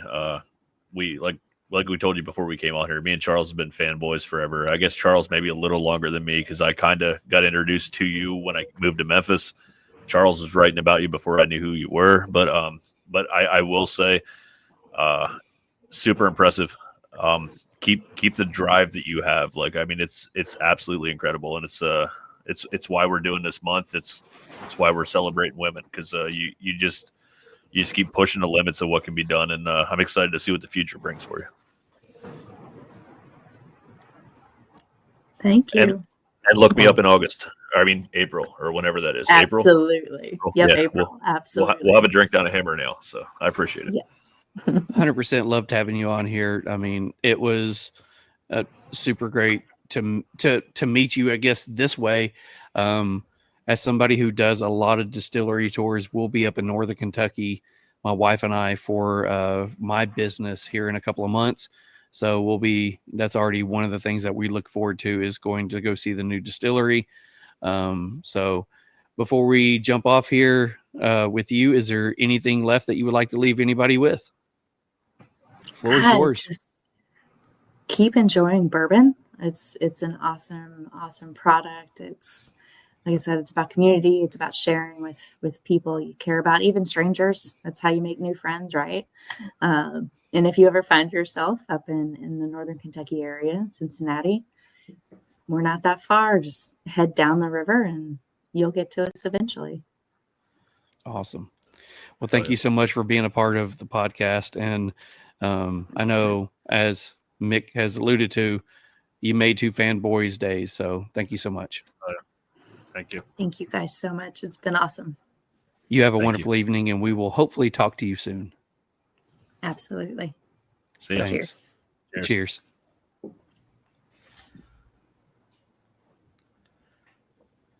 So once again, we wrap up another interview with another amazing person. Man, I told you. It was she's incredible, man. I knew it was going to be a great night. Mick puts KY in everything. Thank you. That's awesome. I'm glad you saved that until she left. That was awesome. I was, the whole time I'm thinking, you put the KY in everything. Like, I'm not dissing, trust me, but like that line, it took everything I had not to say something, but I've been good. I've been really good these last couple of weeks. Damn. You have. I will say that that was an interview that I was looking forward to, that turned out 100% the way that I hoped it would. So yeah, we've been looking forward to that for 2 months now. And oh yeah, it's literally everything we could have asked for, man. We got the behind the scenes stuff. We got everything leading up to where she is today, and just a driving force, man. She can't be stopped, and apparently LinkedIn would be the only way she could be stopped. I think. I would definitely have to put that into my contract when I signed her up, is no more LinkedIn, because you're going to make some other state, some other distillery famous, because you're going to jump on here and you're going to blow the roof off everything. So, somebody from Memphis, the people with the coffee place, awesome interview. Hey man, just happened to be, we're the ones that were lucky. I mean, it was all her. Every week. We just had the questions. She did the interview. So yeah. No silverback questions this month. Not happening. He has been allowed on a restriction. Oh, I love it. This is when it gets fun, because people have been listening long enough that they're like, come on, ask the question. Come on, ask the question. That's when it happens where daddy says no. It's like, nope, not happening. I knew you were panicking tonight, but you knew I wasn't going to fuck it up with Alex. I mean, we waited a long time for that one. So we have a couple of things left to do tonight. We do have the cigar review to do. We do have prizes to give away. We have cigar news and Meanwhile in Memphis left to go. So I know we ran a little bit later. Alex, if you're listening or you listen to this in playback, we told you we were going to try to have you on for an hour, but if you kept talking, we would keep talking. 2 hours later, you kept talking, we kept talking. So we apologize for keeping you on so long, but damn, it was a great interview. So are you ready to jump into our cigar review? Sure. If that's where you want to go. All let's right. do it. Let's do that. So the cigar review is brought to you by our new The sponsor, Cigar Army. Cigar Army. Cigar Army is a community brought together by its shared love of cigars, bonded by something much deeper, their mission to give back to those who are in need. Through Operation Give Back, they honor the courage and dedication of our military and first responders, both active and retired. Their bravery and selflessness make the freedoms that we enjoy possible, including this very moment to sit here, share a cigar with buddies like Mick, and connect with our Real Smoke audience. Every puff carries a story, every draw a tribute to their sacrifices. This isn't just about cigars, it's about gratitude, about compassion, and about giving back to the heroes who shaped our lives. Join them in the mission to make a difference one cigar at a time. Check them out on Instagram at Cigar Army 3 or search them on Facebook at Cigar Army. Together, they can turn our passion into their purpose. We want to thank Cigar Army for being the newest sponsor of the Cigar Podcast, or the Real Smoke Podcast. We absolutely do appreciate you joining us in this mission to share all the cigar and whiskey information that we can with everybody in the Real Smoke family. Yeah, support these guys any way you can. We like I said a little bit earlier, I touched on it. They, for the Toys for Tots thing they do every year, a lot of the other raffles and giveaways to give back. Like they give everything back to the community, to those in need. And it's just a great bunch of guys, man. We personally know a bunch of these guys, man. So look into them, give them a follow, give them a like, and help support them, help support us, and we love everything they do, man. They're just a great group of guys that looking to give back and love great cigars. So can't go wrong. Well, as somebody who's the president of a cigar club, TriStar Herb Crew, I would normally be somebody who was opposed to having another cigar club sponsor. But when I realized what all they do for the community, how could I not welcome them into the Real Smoke Podcast family? So Cigar Army, check them out. Instagram, Cigar Army, 3, or search Cigar Army on Facebook. So Mick, I am completely interested in trying to figure out what you thought about the cigar, because you have to understand there is a lot of hype around the Amazon basin. There are lounges that will sell this cigar for $20, $25, $30 a cigar, and we have seen that. Yep. We happened to get lucky, and the cigar lounge that's near my house was willing to sell me whatever we needed for MSRP. Yeah. So I'm interested to know what you think about the 2025 Amazon basin. All right. I will say, aroma from the body. I got baking spices, barnyard, maybe a little bit of sawdust and nuts, like on the smell. Aroma from the foot, black pepper, oak, little sawdust, a little touch of cinnamon. Taste from the cold draw, oak, nutmeg, black pepper, hay. So again, that barnyard's there. First, third notes. I got spice, black pepper, oak, light cocoa, maybe a touch of toasted marshmallow. I got this sweetness that I couldn't put a finger on, but I'm going with marshmallow. Toast on the retro, I got black pepper and raisin. Second, third notes, I got hay, leather, cocoa, black pepper, raisin, oak.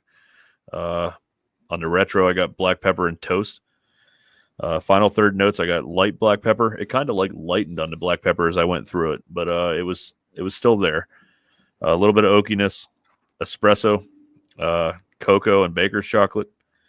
And then retro, I got black pepper and leather in the final third. My pre-light experience was an 18 out of 20. Flavor enjoyment was a 12 out of 15. Construction characteristics, 27 out of 30. Smoke production and final thoughts, I gave it a 32 out of 35. I did have a few touch-ups towards the end there. Give it a total of an 89. Awesome. I remember sending you or talking to you before we got on tonight. I figured that we were going to be way off in scores on this one, just because I know what I like and know what you like, and just trying to figure out what you would score something. So let's find out how off we were. All right. All right. So aroma off the body, manure, sweet tobacco, fruit. So that sweet note that I was getting was a fruit. Okay. That fruit turned into plums, sweet tobacco, and syrup, like a fruit cup syrup, off the aroma off the foot. The taste off the cold draw was a fruit cup syrup, plums, grapes, fig Newton bar. I was getting a lot of fig Newton bar. I hate fig Newton bar, but in a cigar, I love it. The draw was absolutely good. On the light, oak, slight pepper, fruity sweetness, good draw. Into the first third, notes up front are earth, oak, and a slight coffee, followed by a dark fruit plum note. Retro is a savory white pepper, followed by a woody nutty note, ending with a slight fruit and licorice note. I was getting licorice off the retro a lot. Coffee note pops up every now and then.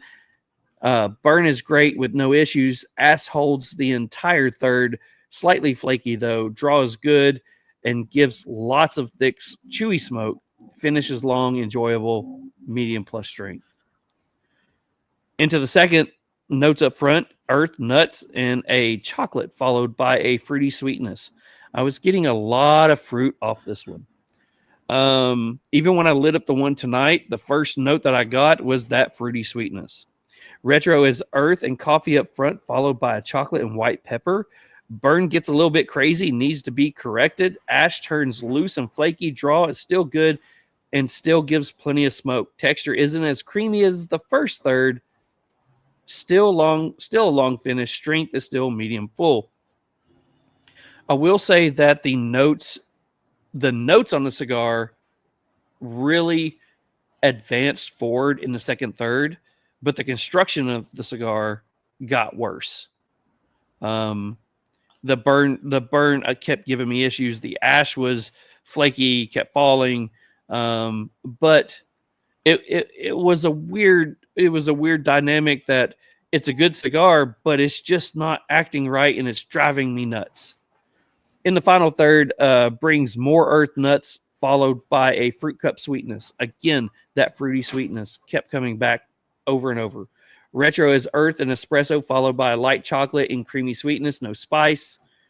Draw is good. Burn is crazy, and the ash is all over the place. The final third, I mean, the ash split, the ash fell, the ash did everything that you don't want an ash to do. It decided to do, and the burn I was constantly chasing.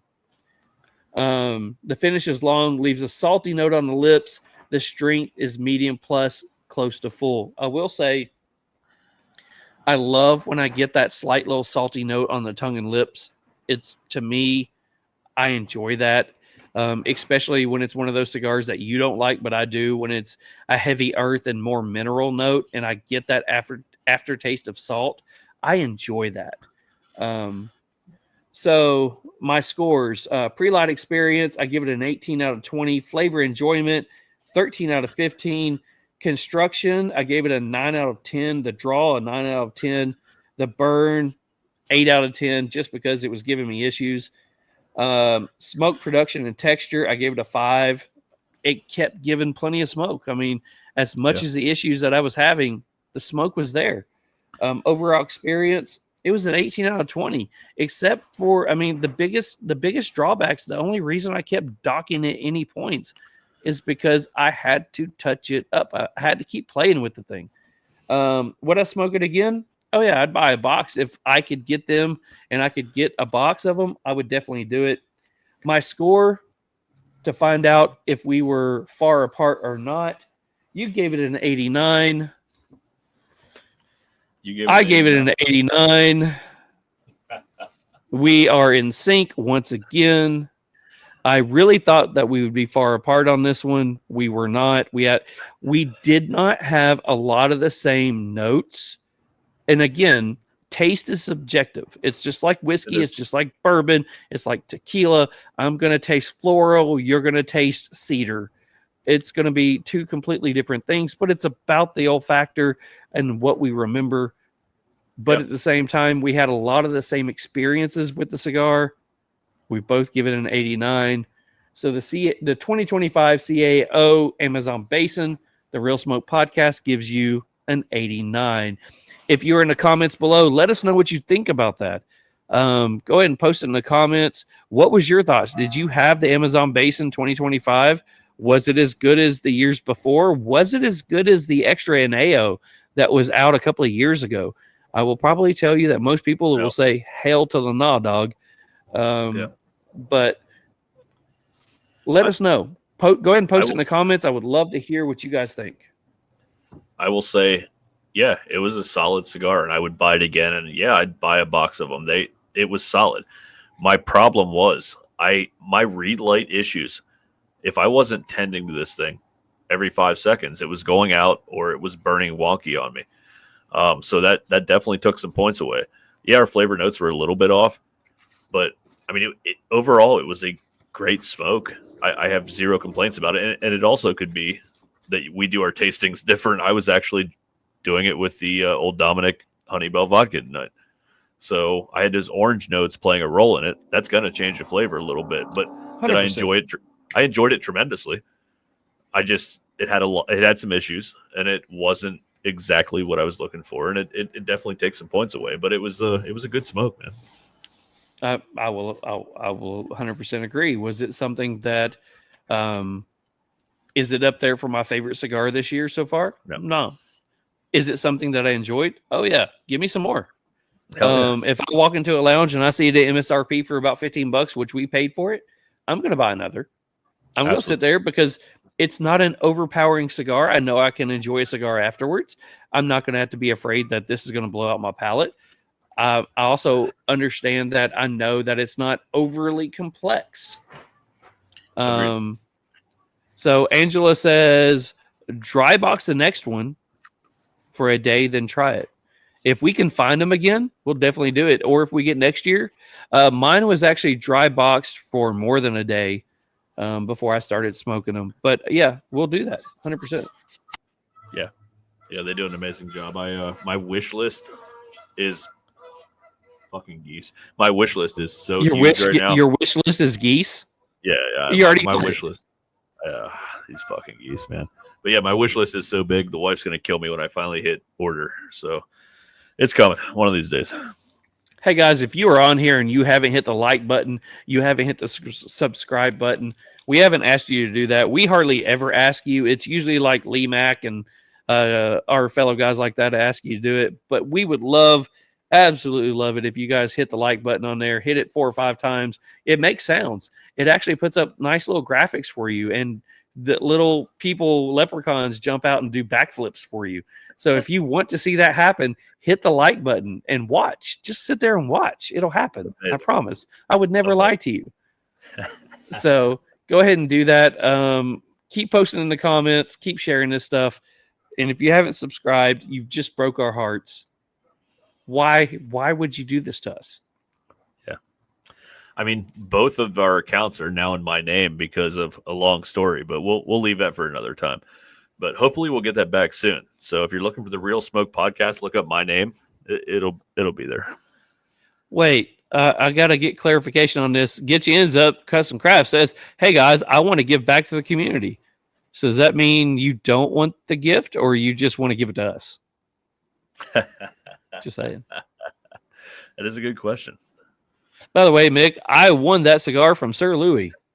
Oh I've been busting his balls forever about that like triple Lancero weird thing he was smoking the other day. It's just not my jam, man. I'm sorry.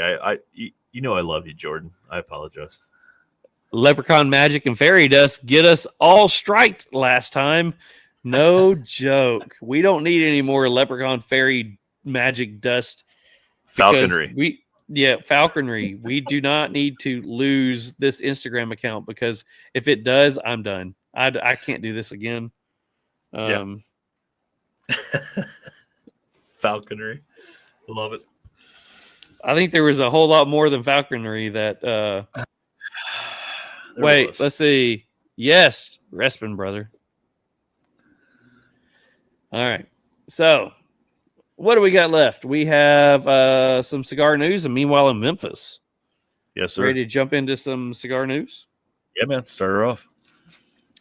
All right. Before we do that one, we do need to thank the sponsor of our cigar news, and we are so fortunate to have all these lovely people. The new segment of the Real Smoke podcast is fired up by none other than Cigar Public. Dive into the world of cigars like never before at cigarpublic.com, your one-stop destination for the latest cigar industry news, honest cigar reviews, whiskey articles, and so much more. It's everything you need to elevate your smoking game. Light up your curiosity at cigarpublic.com or follow them on Instagram at cigarpublic. Because life is too short for boring cigars and bland content. 100%. So we do have a couple of stories. I think I'm only going to hit the 2 on here tonight. We did have a few other ones. Pulling that up really quickly because to have to do everything else, my phone really doesn't want to do that. AVO Cigars. Have you had anything from AVO? I have. Yeah, I've had 2 or 3 of them. I have a few in my humidor right now. I do too. I actually enjoy AVO. Yeah. So our first article is AVO Cigars. Holy crap. There goes my dyslexia or whatever. AVO Cigars announces 10th anniversary limited edition. AVO just revealed its latest project, a limited edition box pressed Diomedes Fina to celebrate, I can't pronounce those words, to celebrate the 10th year milestone for their Nicaraguan extension of the Syncro line. Titled the AVO Syncro Nicaragua Limited Edition 2025, this special release commemorates the brand's groundbreaking 2016 release that introduces Nicaraguan tobacco to its blends. From their press release, to please those aficionados of the Nicaraguan taste profile in a box press format, AVO's Master Blender created the 10th anniversary limited edition with a Nicaraguan forward blend, Nicaraguan binder, Nicaraguan and Dominican fillers, and an Ecuadorian wrapper, delivering a refined enjoyment and experience with the notes of coffee, chocolate, cedar, and warm spices. This special edition highlights the art of synchronization through its flavor and depth. Presented in a beautifully designed commemorative box of 20, this limited edition is both a collector's gem and a tribute to a decade of excellence. The AVO Syncro Nicaragua Limited Edition 2025 will be available as of the 3rd of April this year. Okay. So that's the first one. Is that their first box press? Maybe. I'm not sure. Okay. I will say that just the flavor notes on it does sound pretty good. Yeah, I love a good box press too. So yeah, I'm interested. So our second and as well as last story for tonight, the Pastania Cigars unveils the Grand Perfecto 2025 War Bear and SBC 2024. In a press release in Deltona, Florida, by the way, that's where I lived when I lived in Florida, Deltona, Florida, Pastania Cigars is proud to introduce the Grand Perfecto 2025 War Bear, the latest evolution of our highly acclaimed War Bear blend. This limited production cigar will be available for order exclusively at the 2025 PCA Trade Show. Crafted with precision and relentless dedication to quality, the Grand Perfecto format in a 57 or a 5 by 7/8 by 60 enhances the complexity and balances of the Warbear's signature blend. Like previous releases, it features 2 wrappers, Ecuadorian Habano and Mexican San Andreas, in an unbalanced barber pole design, delivering an exceptional smoking experience from start to finish. Underneath is an Indonesian binder with fillers from the Dominican Republic and Nicaragua, a modified version of the Pestaña Habano blend.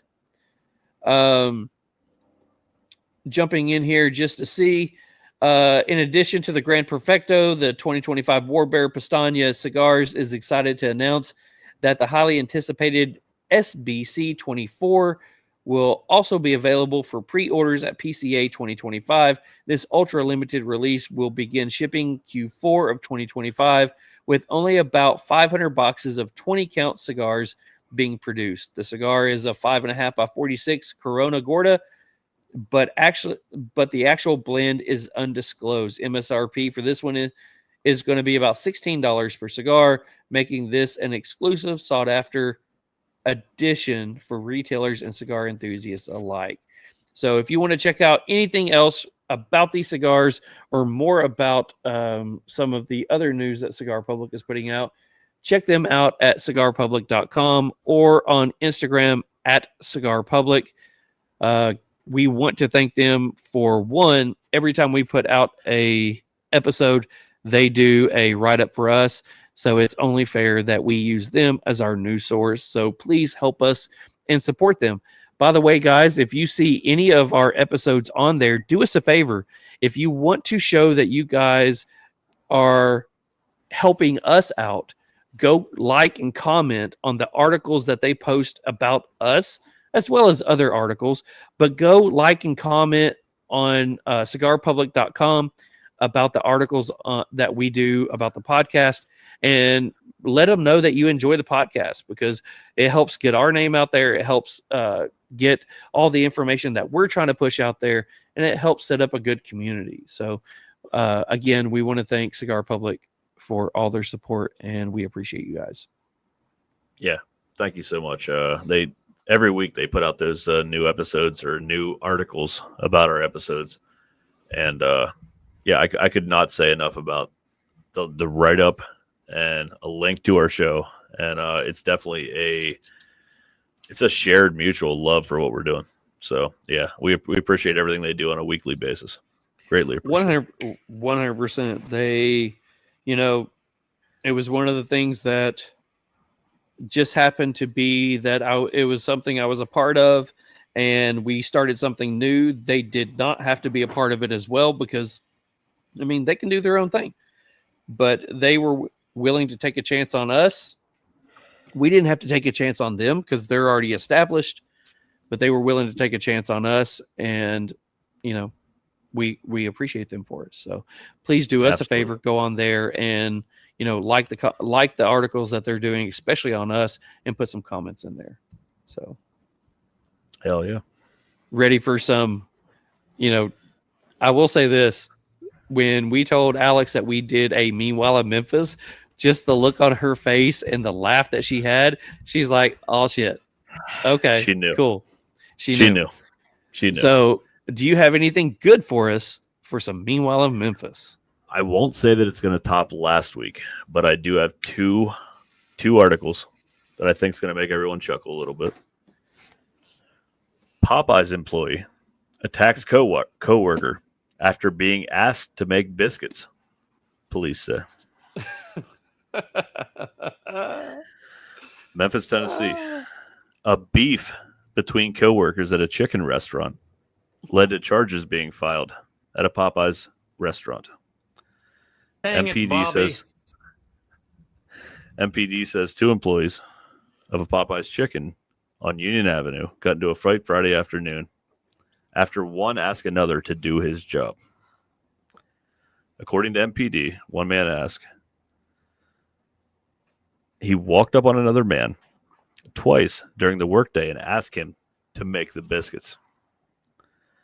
The man called the police and said that after he asked him to do it, another employee stepped outside so they could talk.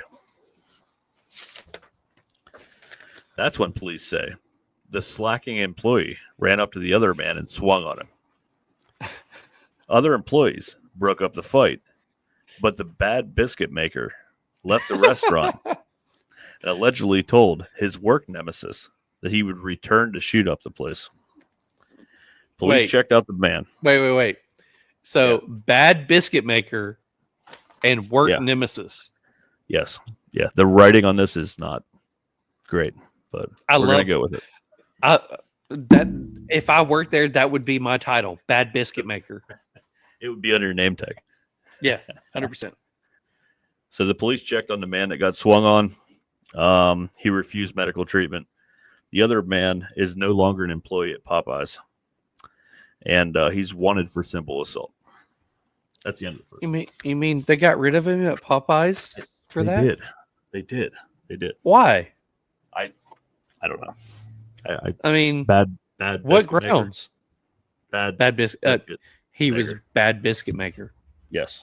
Oh, poor. Dang it, Bobby. Dang it, Bobby. Dang it. Just dang it, Bobby. What the fuck? Memphis. All right. So the second story of the night. A woman has her car stolen and then given a ticket by police for leaving her car running. A woman's vehicle nightmare went from bad to worse when police gave her a ticket for leaving her car running after her car had been stolen moments earlier. This woman was driving for a food delivery service when she pulled up out front of a restaurant. I'm trying to give too many details here. She left her car running, ran inside to grab the order. When she returned, she found her white Honda Accord was blocked in. A masked man jumped out from the driver's side of the Honda. He later, this writing's not great either, which was later determined to be stolen. So this car that they were stealing from to steal another car was also stolen. He jumped into her car. She yelled, "No, no, no, wait, wait, wait." I know She what got she scared. yelled. Wait, do you know what she yelled? Give him that huck to it. Spit on that thing. You get me? Gotta give him that huck. That's probably what she yelled, yes. All right, so they found her car an hour later. When she gave her statement, they found out that she left her car running while she ran in to grab the car. She got her car back with minimal damage, but they gave her a ticket for $200 for leaving her car running due to a Tennessee state law that said you cannot leave your car running unattended. Emotional damage. So you get your car stolen. You go through all the hassle of getting your car stolen. And you're like, I got it back. They didn't kill it. They didn't rip out the console. They didn't trash it. They didn't burn it down. And the cop goes, by the way, here's your ticket for leaving it running. Yeah. Emotional damage. That's more of a Tennessee than a Memphis thing. But can you imagine getting your car stolen, getting it back, and then getting a ticket for leaving it running? Like, it's insane. I mean, you're all excited, like, oh crap, I got it stolen. You're calling your spouse and you're like, my car's got stolen. You know, I hope they don't do whatever with it. I hope they don't sell it. I hope they don't get rid of it. And then you're like, hey, I'm getting my car back. They didn't do anything to it. By the way, guess what the cop says? Emotional damage. I mean, you're just sitting there over there like, Absolutely. your husband's over there going, Dang it, Bobby. Crazy. I mean, damn. Guess what? Meanwhile in Memphis. Meanwhile in Memphis. I would love somebody, guys, if you were listening to this, I would love a sound clip. If you could come up with something that just sounded so depressing and so just like defeated and so just like, that just said, meanwhile in Memphis. I would love a sound clip of that. Send if you it can in. add something, if you can send it to us, we will use it on here. I mean, that would be absolutely fantastic. Hells yeah. Jordan says, here's your sign. Absolutely. Well, I will say that I've said this the last few weeks. I mean, you can't get a better guest, but dang, we got another better guest.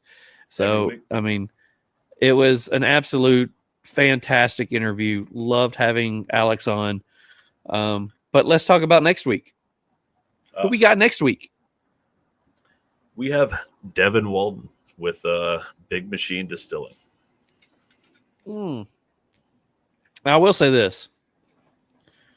We reached out to quite a few female distillers and got... I want to be nice about it because I would like to get some of them back on, but we got a little bit of the runaround. We got the, hey, that's awesome. We love it. And like multiple messages on Instagram, then, hey, email us, and multiple emails back and forth. And then it just did not happen. And, you know, it just happened to be that there's a local distillery around here that the mixologist was going to an event with Devin. And I just happened to see the ladies that was on the panel that she was going to, and it said Master Distiller, Big Machine, Nashville. And it's like, I know nothing about this.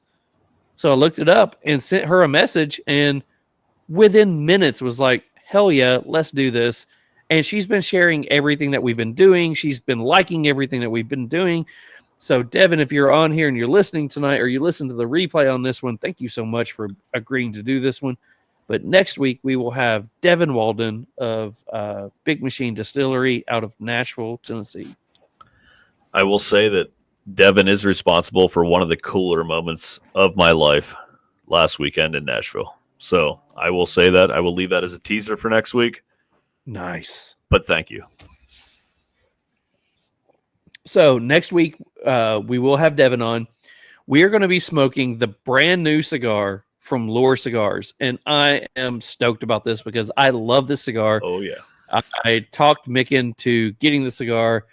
And when we talked about doing this one, we have to say Lou absolutely hooked us up. When this cigar was first coming out, you know, he was so busy getting everything together to send this out to all the different retailers. And we happened to talk to him about it. What was funny is you talked to him about it. I talked to him about it. We didn't know we were both talking to him about it. And I said, what would it cost me to send Mick some of these? I just want to send them from you. I don't want to wait. Need to get these out here because we want to do this. And he's like, dude, I got you. And come to find out, they were already on their way to you. But we're smoking the Lure Cigars new Oscuro next week. Yeah. If you haven't had that cigar, I am already a fan. I've smoked quite a few of them already, but we will actually go ahead and give that one a review. So interested to see when we actually sit down and think about the cigar, where does that one stand? So that will be next week, episode 24 with Devin Walden of Big Machine Distillery, smoking the Lure Oscuro cigar. Can't wait, man. It'll be a great one. So, guys, thank you so much for jumping on here and joining us tonight. Once again, the 2025 Amazon Basin gets a combined score, a unanimous score of 89 from both of us. So we will get that posted here soon. Huge thanks to Alex Castle from Augusta Distillery, formerly of, I guess, old Dominic, but formerly of Wild Turkey, formerly of Alltech, formerly of the University of Kentucky. Huge thanks to her for jumping on here and being a part of the podcast tonight. Fantastic. Want to thank Cigar Vault in Oakdale. Got to thank Beard Apothecary, Cigar Army, Cigar Public, and I know we didn't talk about them on here, but TriStar Herf Crew. If you're looking for another cigar club to jump on online, check us out, tristarherfcrew.com, or on Instagram at TriStar Herf Crew. Brother Mick, it's that time of the night. Last thoughts, final thoughts. Let us know what you're thinking, and then close us out. Another amazing guest, another amazing week, man. Thanks for all the work you put in. You're fucking amazing. I can't say enough about the work you put in behind the scenes, man. I'm just trying to keep up, brother. Take time this week to smoke a cigar with someone you love, and we will catch you fuckers next week. Can't say it any better than that, except thank you to all the geese that are joining Mick tonight. They were the second guest that we enjoyed. Absolutely love them. Take it easy, everybody. We will see you guys next week.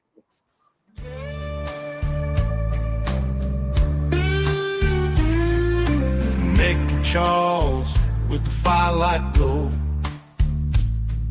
cigars in hand, watch the embers slow. Talking life and whiskey, it's a show. Real smoke rides the breeze just so. A puff of wisdom with a sip of fun, guiding through the shadows till the day is done. Inhale the stories, let the laughter run. Real smoke's how all the good times are spun. With a draw and a swirl, watch the worries fade. Mick and Charles got the cool parade. Cigars and tales and whiskey serenade. Real smoke where your troubles are mislaid.